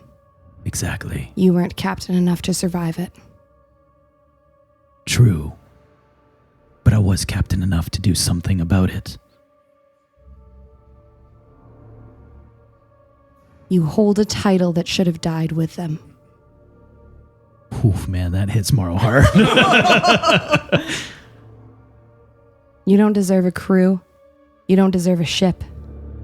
You don't even deserve the sea that spared you. You want to be a champion? Stop begging. Stop mourning. Stop pretending survival made you worthy. Earn it. And the sea god's form flickers and then drops. The water seeps into the dirt. You hear his voice around you, though. The wind in your ears. Or in the lives you couldn't keep. Or in the name you hide behind. Or sink and save the ocean the embarrassment. And it's quiet. Mawrow's eyes are filled with tears. He takes a deep breath, takes off his captain's hat for a moment, and just holds it kind of over his heart. And just kind of stares where he saw Draken's form. Puts his hat back on, turns, wipes his eyes, and heads down the stairs. Cool. You catch up with your crew as they are boarding the Luthgalier. And in the cove, the seas are... Actually, we're going to rewind slightly. Oop. You... On the stairs, you meet a familiar form. That of a tiny, old, frail elf. And she is hustling in a way that her centuries-old legs only can. She's got her arms pumping like she's having a good workout. Better catch up, Sonny. Neris, Neris, 2 hours. can I help you? Oh, sure. Are you going to carry me? Does it seem... Is she small enough that Mawrow could actually carry her? She is quite... Elves at the best of times are fairly petite. And this is a very old, very, very frail one. Yes. And he kind of like gestures onto his back, like essentially like a piggyback. Yeah, and you pick her up and she smells like the sea, and her robes are fairly stiff around you from all the salt. And you begin to carry her down, and her breath is also very sea-like. Mawrow finds that weirdly comforting, like familiar. Yeah. You know, he's like, he doesn't find that bad at all. Dead fish. 100%. He's like, the smell of the sea. He's like, fuck yeah. And she giggles and she says, I knew I'd be riding you before the end of the day. And then she gets serious for a moment, and her hand reaches around. Oh shit! Don't! I will slap your hand away, Sean. It's been done. We just couldn't hear it. Quiet. Yeah, it's fine. And she wipes your cheek. This, looks like your eyes are leaking a little seawater there. The ocean's not kind to any of us. All right, giddy up. He just, yeah. I think he was like, about his mouth like opens to say something and then just closes it, nods, and races down the stairs. Wonderful. And yeah, you catch up to your friends, and they are climbing on aboard, I imagine. Yep. Was anyone looking for Mawrow? Was he still invisible?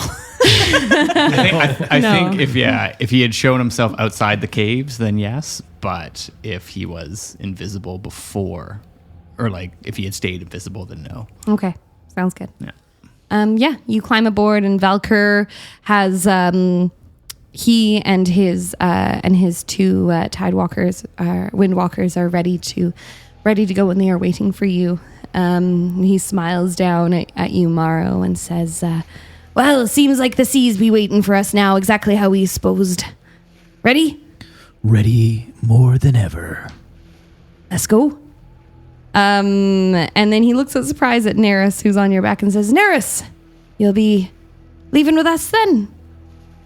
And she doesn't answer. And I think Mawrow, maybe you being closest, can see her eyes lingering on the island behind, but the cracks and crumbles continue behind you, and you can see now the statue shifting further and further over. It is about to fall any moment, and behind it, 2 of the spires of the temple collapse. God, everything we touch seems to turn to dust.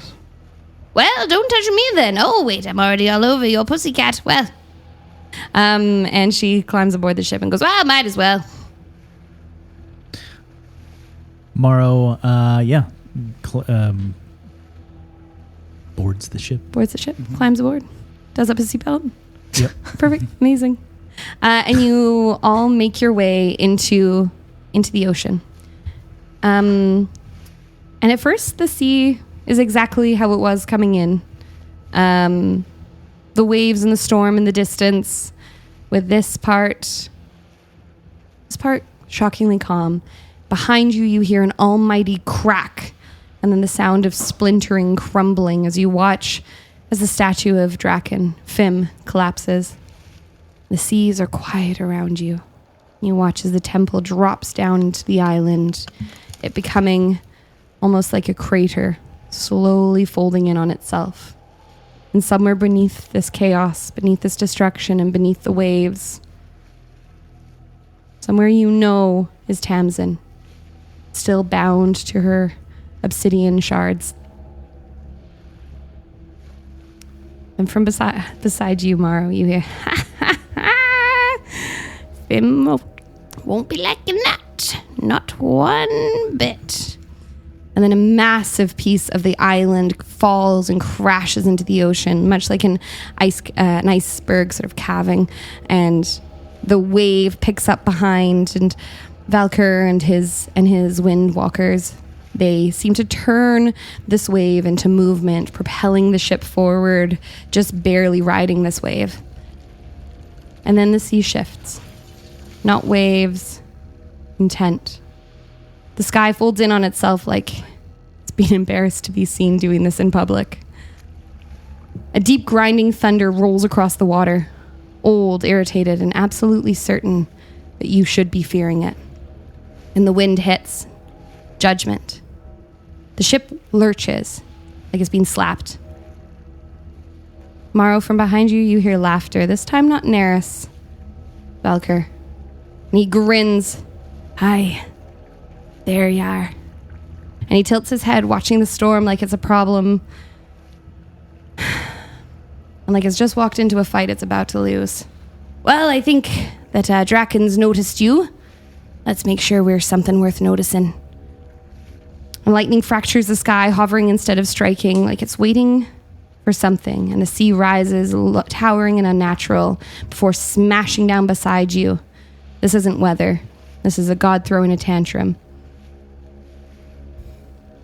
Now, we're going to be going into a group challenge here. I'm going to walk us through it as we head in, because I know Spooner's not done one of these before, but leading into it. I did do an escape room, though. So you did do an escape room. We did do a group challenge and we won it earlier. accidentally, thanks to Dwayne. So let's see if we can repeat that. Wait a minute.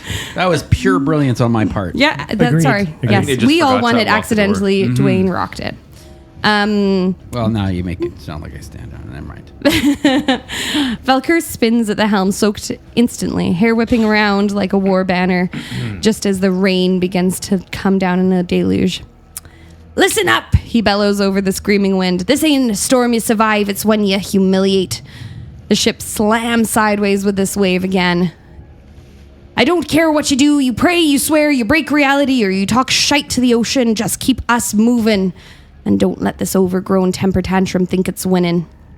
So, there will be one big roll at the end.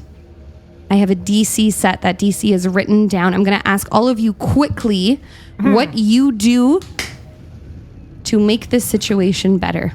You are looking for ways of moving through the storm. Successful rolls will lower the DC, and failed rolls will make the DC higher. Can we use spells? You can use spells. What you're going to do is you are going to tell me what you do, and then you are going to choose how you roll. I don't particularly care what you do, but I care that you do it quickly, and I care you do it smartly. What would your character do at this time to improve this situation? Warbles would run up the rigging and Okay. immediately start trying to fasten and get all of the sails unfurled that Amazing. are appropriate to get them through this. Amazing. What would you like your roll to be? Acrobatics as he jumps through. Acrobatics, phenomenal. Go ahead and roll for me. The special cool thing that you said we could all have at the beginning of the campaign, Yes. I think I'm going to use mine now. Amazing. I want to hear Warbles roll first, and then I want to hear what you're going to do. Cool. 23. 23. Beautiful. The ship darts forward as Warbles knows exactly, after hundreds of years at this point of experience, exactly what is needed of him. And the wind that Draken is throwing at you catches these sails. Good job, lad. What is Lucerio doing? So the thing I have is called Salt Mad Navigator. Yeah, you are. And so I was hoping to give some aid to the captain by helping him sort of navigate through the storm. Amazing. Go ahead. So I guess that's wisdom. Mm-hmm. And I just need to find that. I guess that doesn't matter. Okay, modifier. Okay. And a reminder, you do have birthday inspiration if should you need it. I thank you. I mean, it's pretty good. If I use advantage, that's the inspiration. So I What'd could you reroll. roll? I got 13.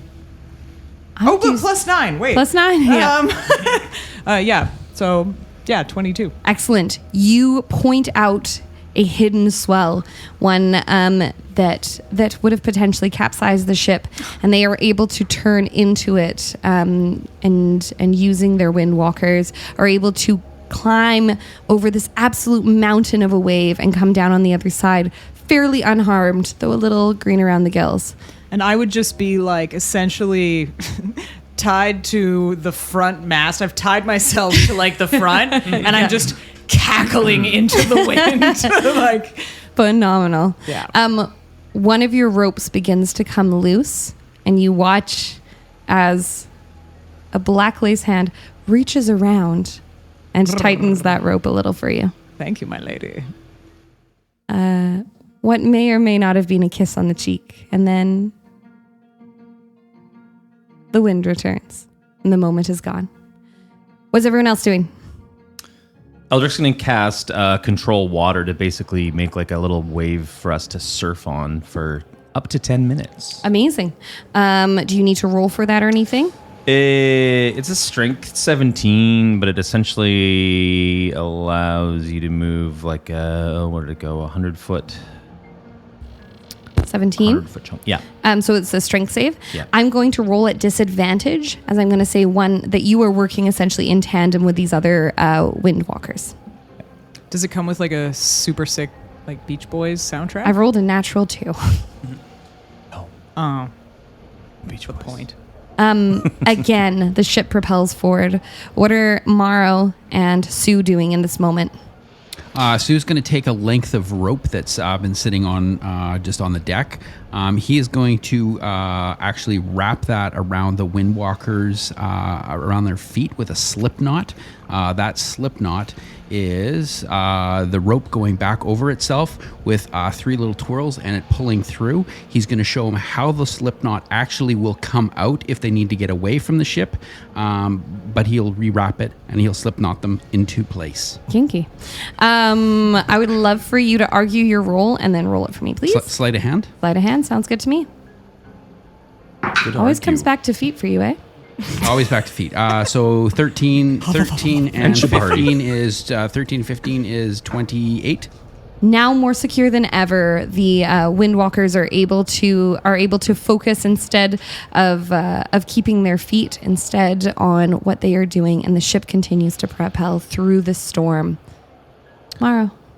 With Warbles having dropped the remaining sails and us lurching forward, there was a lot of rigging that, some of the less talented members of the crew needed to catch up with. They're not wind callers, they're not the captain, they're not sailing, but still very much important.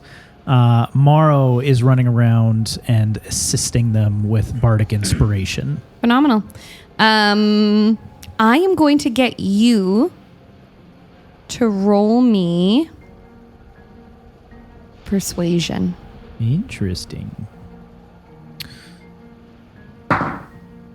Ooh, can I use my luck to reroll? Absolutely. I'll mark it in a second. There we go. That's a 16 plus 10, 26. 26. Phenomenal. Let me mark luck.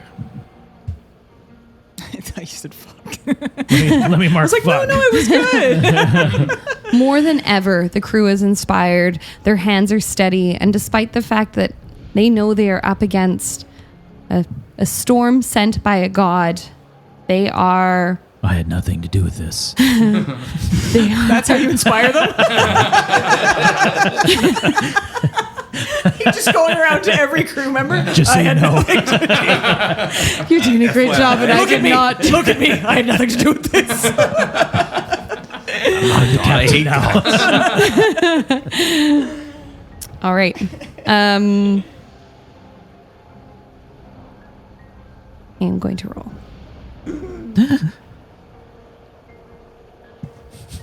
I need my muffin. Cream cheese Wait, on the did Mawrow inside. say that? More inspiring words from the captain. I'm going to eat my muffin. Be my muffin. Rally to me. Please be my muffin. Did we win?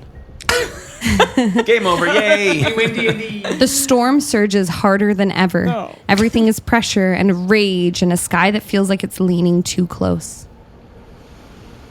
And around you, all of you are working in your own ways to improve the situation, to keep the crew calm, to keep them effective, to keep the ship together as the sea batters and bruises you all.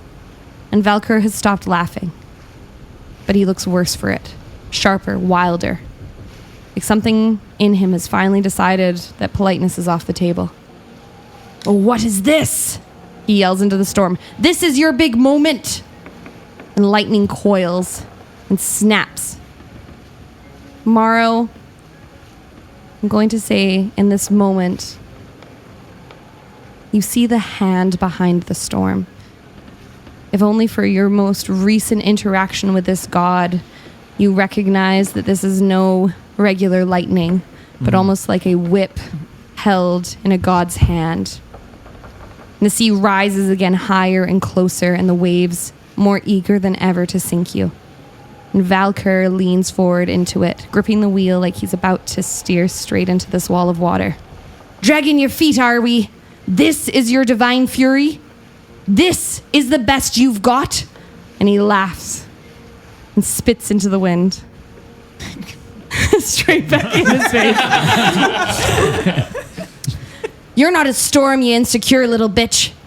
You're just loud water with a superiority complex, and the crew around him looks like he has lost his ever-loving mind. Capital! Yes.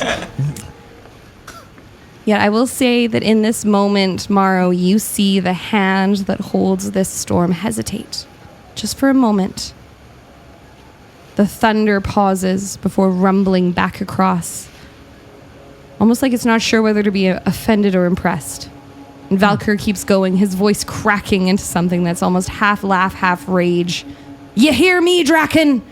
You're not a fucking apocalypse. You're a tantrum with branding. And he jerks the wheel and turns it straight towards this wall of water, threatening to crash across you. I've seen real gods, I've seen real wrath, and you're just the sea throwing a fit because someone told you no. And lightning flashes again closer. And the wind roars back. And Valkyr lets go of the wheel and spreads his arm, inviting it. You've seen this. Something like this. A moment of loss, a moment of panic that turns into acceptance. Come on then, he screams. Hit me harder.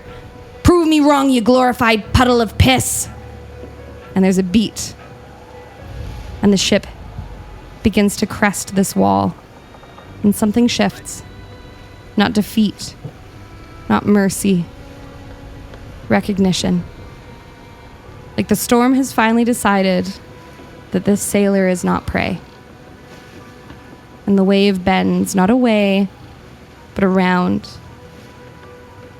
And a path opens through the chaos, narrow and deliberate, like the sea is reluctantly stepping aside to let something pass that it doesn't quite understand right now. And Valkyr exhales, and Mawrow, I'd say you recognize this to be a little shaky, with adrenaline and laughter. Yeah, he mutters. That's right. fucking think about it. And he glances around at the party. I think we'll be just fine. And you move through and past this storm. And eventually into calmer seas. Mawrow, I would like you to tell me what the next 12 hours looks like for you. Well, I'll give you some context. The island behind you collapses into the sea. And as you leave the storm, the island of Calidora is gone.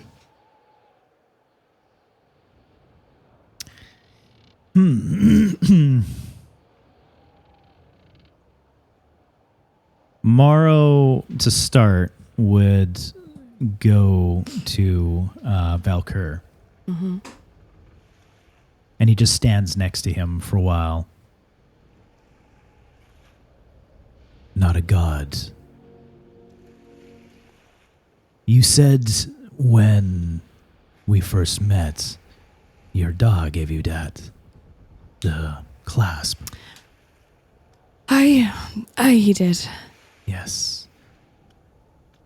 And I told you that you, in my time, are my god. Don't strike me as a religious sort, Captain Mawrow. You know what I mean. I do. We had an accord. You had the power and I had the need. Sounds like a shit deal for you. It was, but it was the lesser of the two. Today I saw something different. I've been spending the last few years of my life trying to break free from something that I hated, or I thought I hated. A mistake I had made, but also an agreement that I tried to undo without seeing what it likely was, and that was an opportunity. I had wasted it. I have still wasted it. And then I see you stand up there, fighting for your crew, standing your grounds, not in a way of arrogance, but in a way of expectation.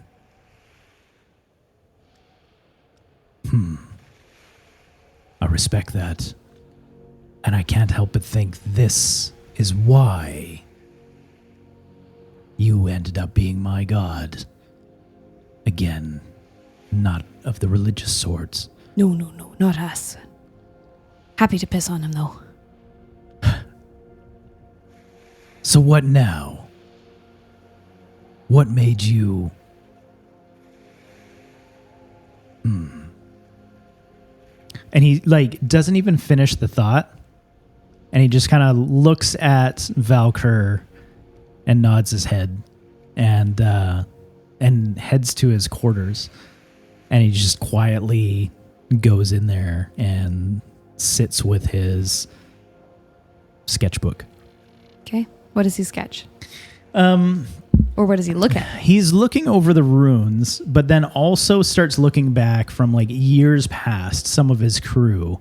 And I should remember them, but I haven't reviewed them recently. But his original crew names.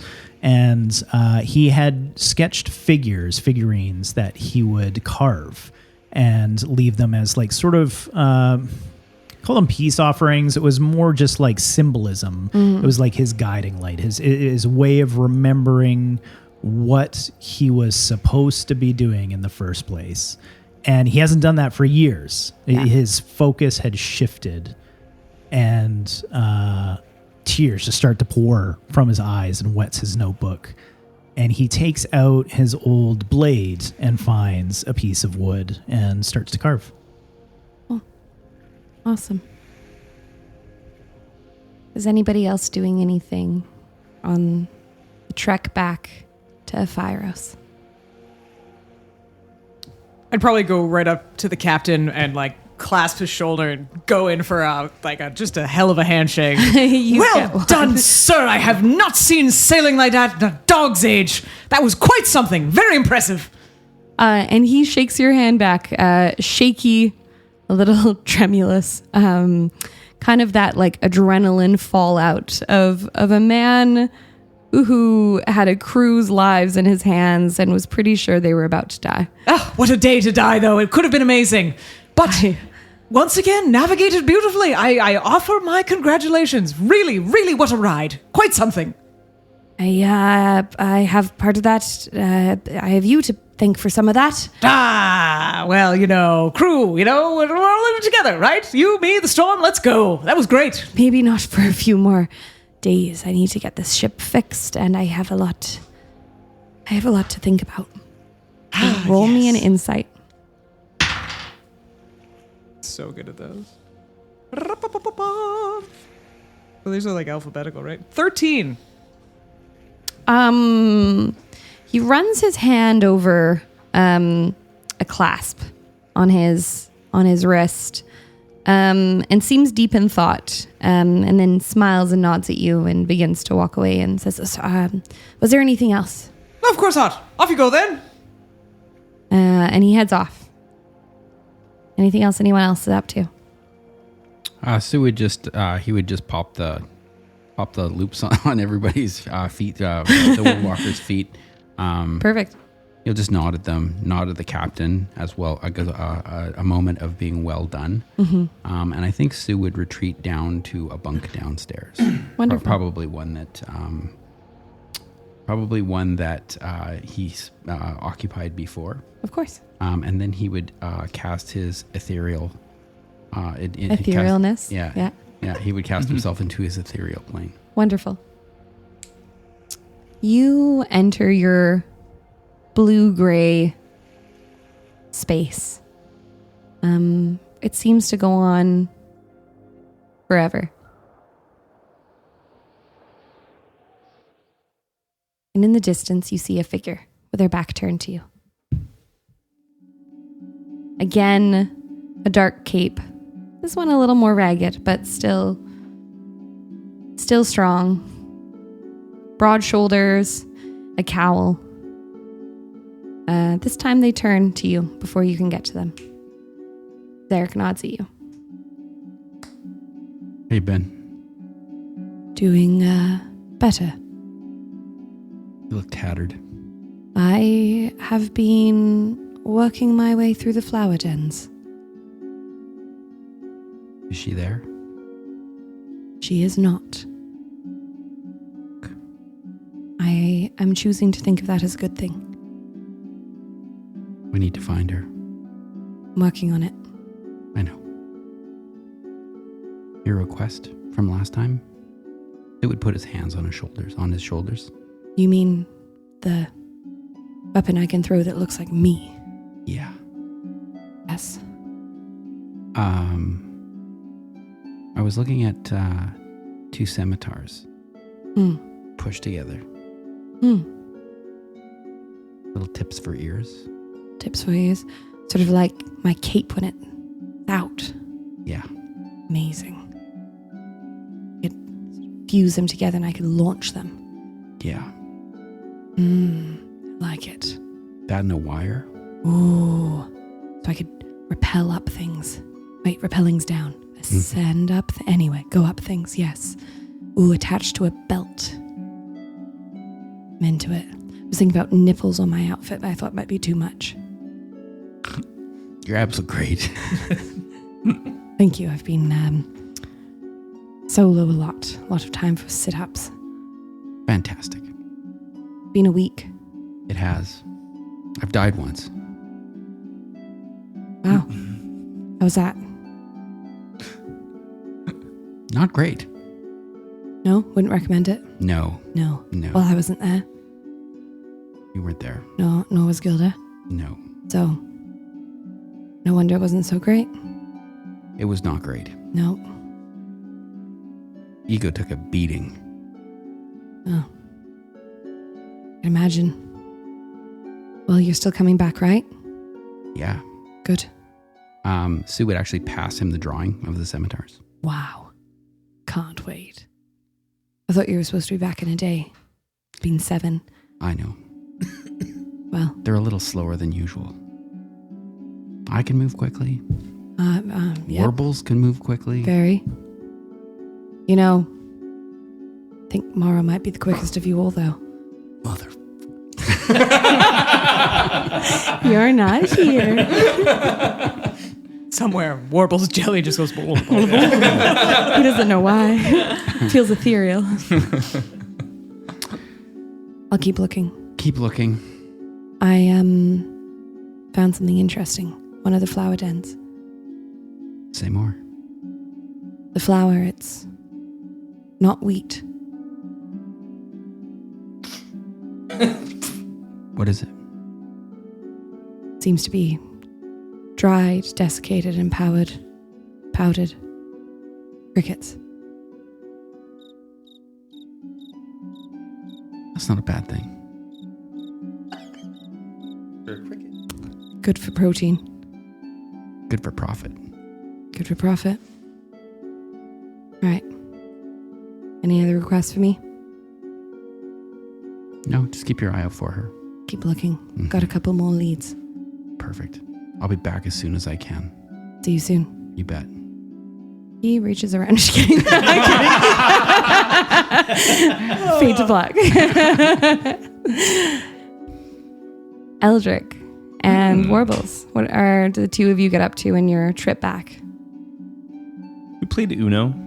Yeah. Yeah. Eldric would have went and, once they kind of got into some calmer weather, just kind of set up a little sort of meditation space in the back of the boat, and decided he was going to sit down and reach out to Ventus and try to communicate a little update, I guess. Okay. But partway into that sort of like call out visioning process that he goes through, he kind of realized that's sort of would be going against the point of what he's been sort of learning over the last few days or however long it's been since we've been here. And instead he just pulls out a little notebook and starts kind of like journaling those last few days and thoughts, and knowing that it's something that he'll want to recount with Ileana when he gets home probably. And so he's sort of writing it, I guess maybe just as like a long form letter to her. And as you finish your letter, the wind picks up and ruffles the pages and gently closes your notebook. Again, you've been acknowledged. Nice. What does Warbles get up to? Other than Uno? I think Warbles hangs out in the rigging and goes to sort of the tippy toppest part of the ship. It's very tippy top. That's what Captain Cole said. Yeah. To the tippy toppest. The tippy toppest. Everyone else calls it a bird, what the crow's nest. Crow's but nest? Yeah, Yeah, but absolutely. not him. No, tippy toppest. Yeah. And just enjoys the feeling of being up there. He had not spent the intervening 5 years sailing around or being out on the open ocean. And even during this adventure has not spent any time back out on the ocean. So this is sort of a return to form for Warbles, and just sort of takes it in. And then I think at some point, how long is the journey back roughly? It's about a day and a night. Okay. So I think in the evening, he would try to gather the crew, like our crew, Captain, Eldric, Sue, and Lucerio, around a table and sort of look around. And I think we've, seen potentially where the Lich is and what happened there.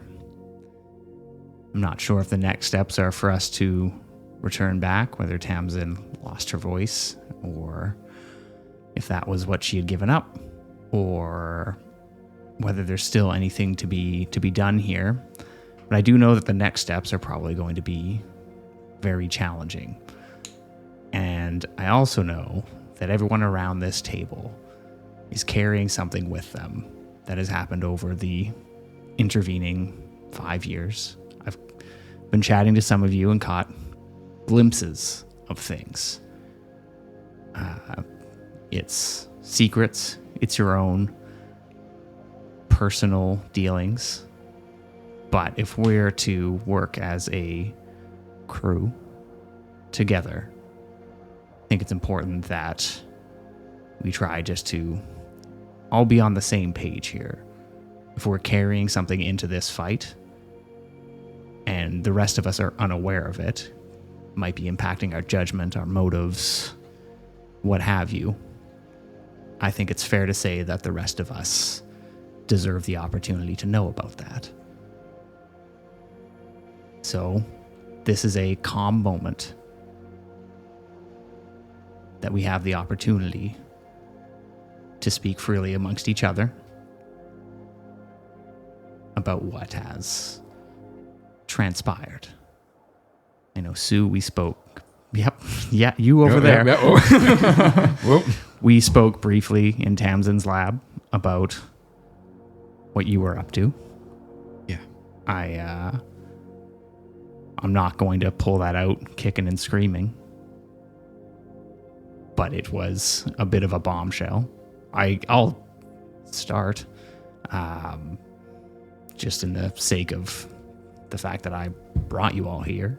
You all know that I left the ship after the Battle of Saya and tried to help out in politics, as it were. And that was rooted by our decision to let not Jennifer out into a unguarded temple and potentially murder a bunch of people in cold blood. And that didn't sit well for me. And I was worried that there would be more morally dubious decisions. And I thought I could do better in politics in Saya, and all I found was more morally dubious decisions, people who hoarded power for their own and use it against those who had less. And I just had a moment of freedom up there on the sails, in between hard choices and hard decisions. But at least for that moment, everything made sense. And when I sail with all of you, despite everything, there is a certain degree of sense. I can feel that we are at least trying to do good. We may take the scenic route to get there, but I trust all of you. And then he sort of sits back. I'll go next. Sue just looks at Warbles and says, I convinced Zarek to become a superhero. Fuck yeah. We started a restaurant, and we noticed that the prices kept getting higher and higher with the goods that we were trying to secure. And so we noticed that food became scarce, and the prices got higher and higher, and it cut into my profits. So I said to Zarek that maybe we should look into, why these, I guess maybe chains or these, the movement of food is so slow and why the prices are so high. And we came across, over the 5 years, we've came across a number of shortages and short supplies and evil fuckers behind it. So we cleaned up the docks. Actually, Zarek did a lot of the work. Not to say that I didn't help, but... You were presumably like a Alfred type of individual to his Batman? Sure. Or Night Something. Cricket? Sure. Yeah. Something. Robin. Yeah, Robin to his Night Cricket? Something like that. Yeah. And, yeah. So we were, we started off with recognizing that there was a problem, Yeah. but then trying to secure better food, More security. more security for people, more profits for Sue. As a byproduct. Yeah, For sure. yeah, You're I not mean, cornering the no, market. We no, might have to have no. I got some people that oversee that kind of thing. I might have Wayne to, Enterprise. I mean, Dwayne Enterprise. she Chef Industries. And so if if I'm going to be absolutely transparent, I've been securing like 1% of cricket sales, and I got Zarek to like make sure that the paperwork's done. For a corner on the market. Right, yeah. I mean, so over 8,000 years, I think we're going to be doing pretty good. Okay, yeah, okay. Well, hopefully the banks are still, I mean, if they're below water, then should be secure. I'm hoping. Yeah, okay. Well, Anyway, I mean, if you're little like, it's fine. It's white collar Telling crime. How has that ever hurt anybody ever? telling tales out of school here. That's what we've been doing for 5 years. Wow. Wasn't there something about the underworld that you were, or are we talking about like the underworld criminal? Did The I criminal Oh, underworld. I Yeah, misread yeah, that, thinking it was different. Way different. No. okay. That's way above Not our like pay into grade. it like Wow. a Like when I say plane. superhero. Yeah, I mean, no, like, I get it. he No, looks like a moron. I was. It all makes so much more sense now. Yeah, no, Oh, different. Goodness different. Wow, gracious. yeah. That's Okay. a big difference. Did Warbles think he was up against like Hades? Yeah. Yeah. And that's why I was so confused, because you had said the 9 hells was awful. And they were everywhere. Well, and Sue doesn't even really like it when it gets warm out, so that doesn't. Yeah, no, you it's know, wild. Yeah. Sweats like a Yeah. pig. Well, that's it for me.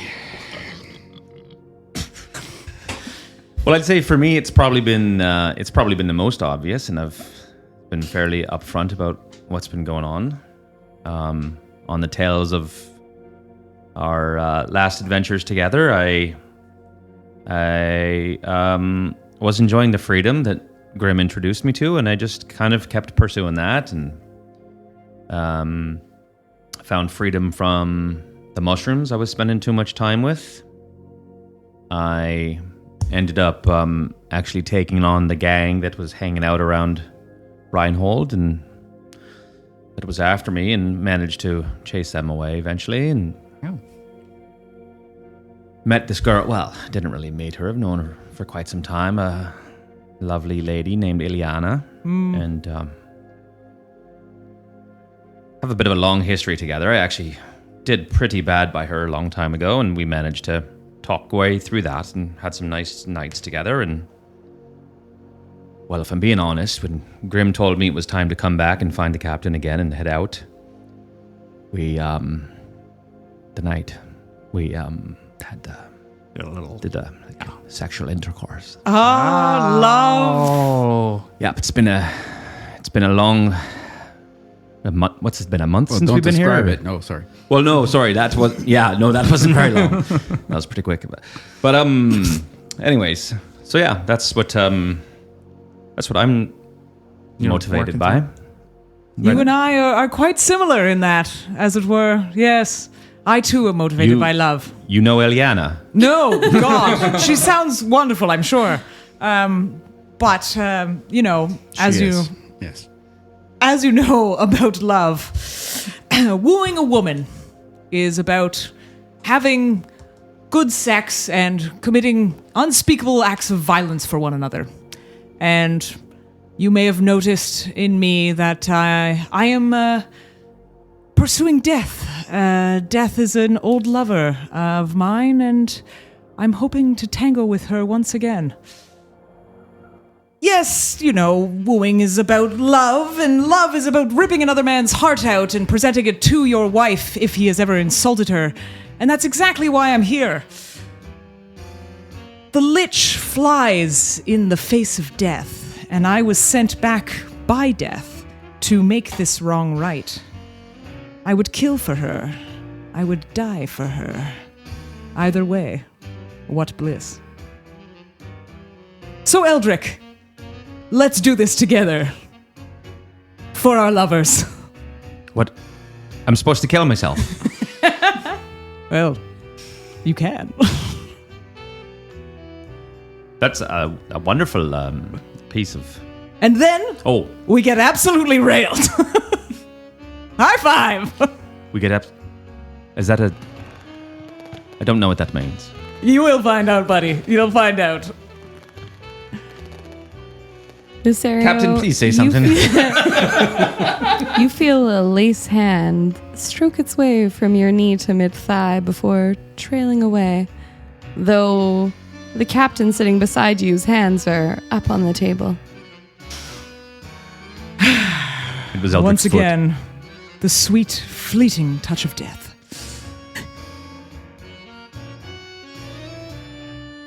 I'm coming for you. Right now? You know what I am.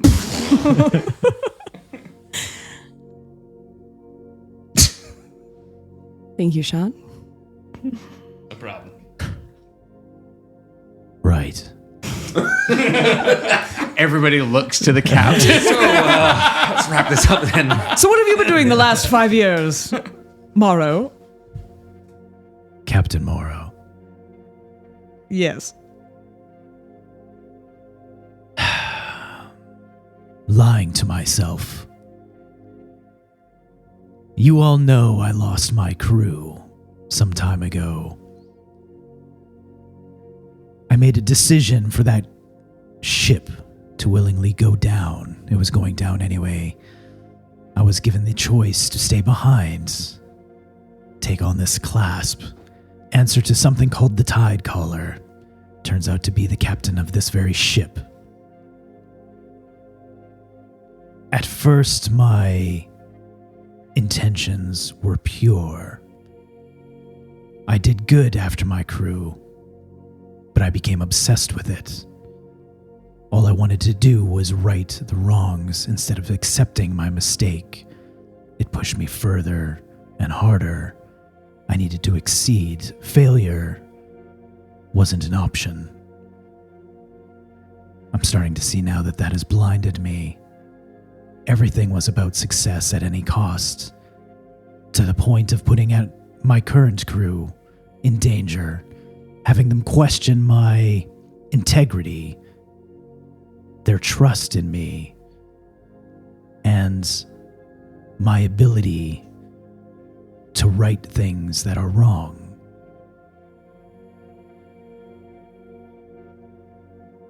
I spent the last 5 years trying to fight the thing that gave me this opportunity, this Tide Caller. I've gone to great lengths, given up much, purely for the opportunity to move just an inch closer to breaking that tie. And for what? For nothing. For the opportunity for me to say I didn't fail, or I bow to nobody. Is that true? No. No, it's not. If anything, I'm the weakest of everybody in this room. Now, what does that say about your captain? I'm not sure. Meeting the Tide Caller for who he is and seeing what he can be has given me an interesting perspective. I had the opportunity to also see Fim, or Draken, in his form in a way.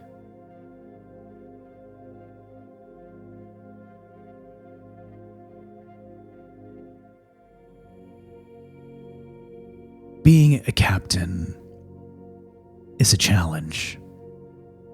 You have to make right decisions and wrong decisions, most of which feel like the wrong decision. Everything becomes a compromise.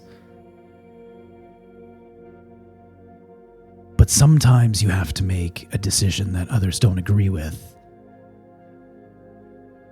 for the greater good, for good of the crew, or for the good of the mission. I believe up to this point I have done neither. And because of that, I'm not convinced I can any longer be your captain. I've led you astray. I have failed you. And for that I am sorry. I think the Tide Caller gave you a chance when your ship was going down because he saw something in you. He saw something of himself, I imagine. And you have strayed, and maybe you haven't kept to the mission as you had wanted to. But redemption is not a straight path. And you're coming out of the woods now. And I think your redemption potentially lies in seeing this through and becoming everything that the Tidecaller took a chance on and saw within you. You can be the captain that I know you are capable of being. The trouble is, I don't know what that is. I think you do. I've made good of my crew. Yet I can't leave that behind. I think the part of the problem is I can't accept that I've done that. Like I need to do more. Like I can't stop. How much is enough? I don't know the answer to that. You know, Captain, I'd follow you wherever you want to sail. And sometimes we do have to make difficult choices.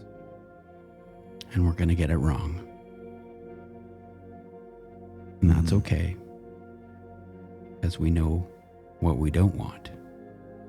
And we know how to write our tack.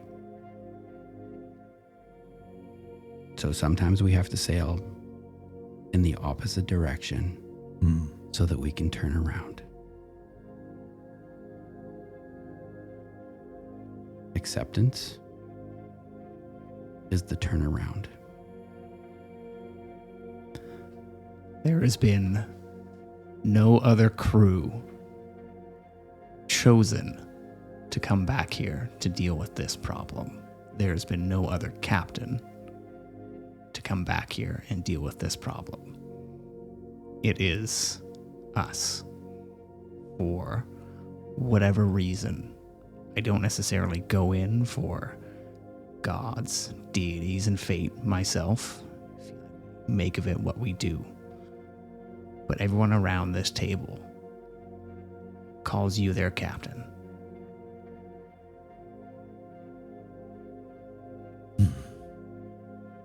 Well, if I don't mind, I have a bit of a different take on it myself.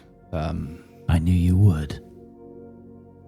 As a vehement believer of free will, if you don't want to be captain, you shouldn't be captain. No matter how much we want it, and no matter how much we all think it's the right thing for you to do. I do have one question, though. You said that the captain of this ship is the caller of the tides. How long did it take you to figure that out? Painfully long time. That's heavy. So painful. That's wild. Do you remember when I was telling you? Like, I translated the ship name? Like, You've clearly made a good choice in First Mate, given the fact that he is able to give a contrary opinion to yours. That is important in leadership, to have people around you who are comfortable challenging you on your perspectives. Yeah, you can't captain by yourself, Captain. True. Well, thank you, everybody. And if I'm being honest, I do love being your captain. I've never had a better crew. One that is willing to continue to set sail despite my choices. And Sue, I think you're right. That turnaround is now. Like we're going back? Well, like physically, or is this like more of a metaphorical, like emotional sort of about face? It's not my rudder. I can't really actually turn us around. I was just, continue. metaphorically, I thought maybe we would just turn around like the ship that we've been... Turn it around. Yes, Oh, okay. yes, like us around. Oh, right. Okay. Mostly my bad choices. Going back to that island is not a good idea. I feel like This time we're gonna get it right. We can hold our breath. Did you just think of something better you want to say to what's his name, Drakkar? There, is that what? No, Okay. no, it didn't. You should know also the whole God thing wasn't just me trying to be all powerful. It was to undo those wrongs. I was looking for more power, realizing that that's the last thing I need. Well, as you've said, everything that's done has already been done, and we can't undo it. I don't think he said that. I think he said something like it.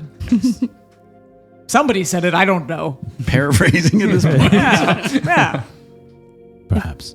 If there's nothing else, the ship makes its way back to Phyros. Come morning, and you all disembark. Captain Valker catches you, Captain Mawrow, right before you step off to the docks. He looks decisively uncertain. Rare for this man, who you have seen drunk, or as you now suspect, falsely drunk. Bravado, yelling at the gods, charming. And in this moment, he looks bashful. Shy, almost. And as you go to leave, he says, Captain Mawrow, a word if you would. Always. Strange dreams I be having last night. The sea, calm around just me. A rope in my hand, pulling sailors from the storms. Strange dreams indeed. But and he puts his hand across the clasp on his wrist, and you look down and you see that where the gem on his wrist was previously dull, it now glows softly, like the ocean churning in a storm. I do not know if what you say be true, and to be honest, I hope it's not. Where in your time is your favorite place to have a drink? Ideally a strong one. On the deck of my ship on the ocean where I prefer to be. Well, if I be who you believe I be, I will see you there in your time. I look forward to it. I sure hope you are wrong, but nevertheless, may the seas be kind to you. And he reached his hand out to clasp yours. Yeah, he would do the same. And his hand clasps yours firmly. His finger traces over the gem. For just a moment, you think you see the seas churn beneath its surface. And as he lets go, he looks a little shaken by that. There's a steady sea legs to you then. We'll see you in about 8,000 years. Get the fuck off my boat. Mawrow turns around and just heads off with a smirk on his face. And he watches you go. And it is there we will stop our session for a 2-week break. Thank you all very, very much. See you after Mother's Day and May Long Weekend. Yeah. Thanks, Chelsea. Adventurers, grab your weapons. But first, kiss your kin.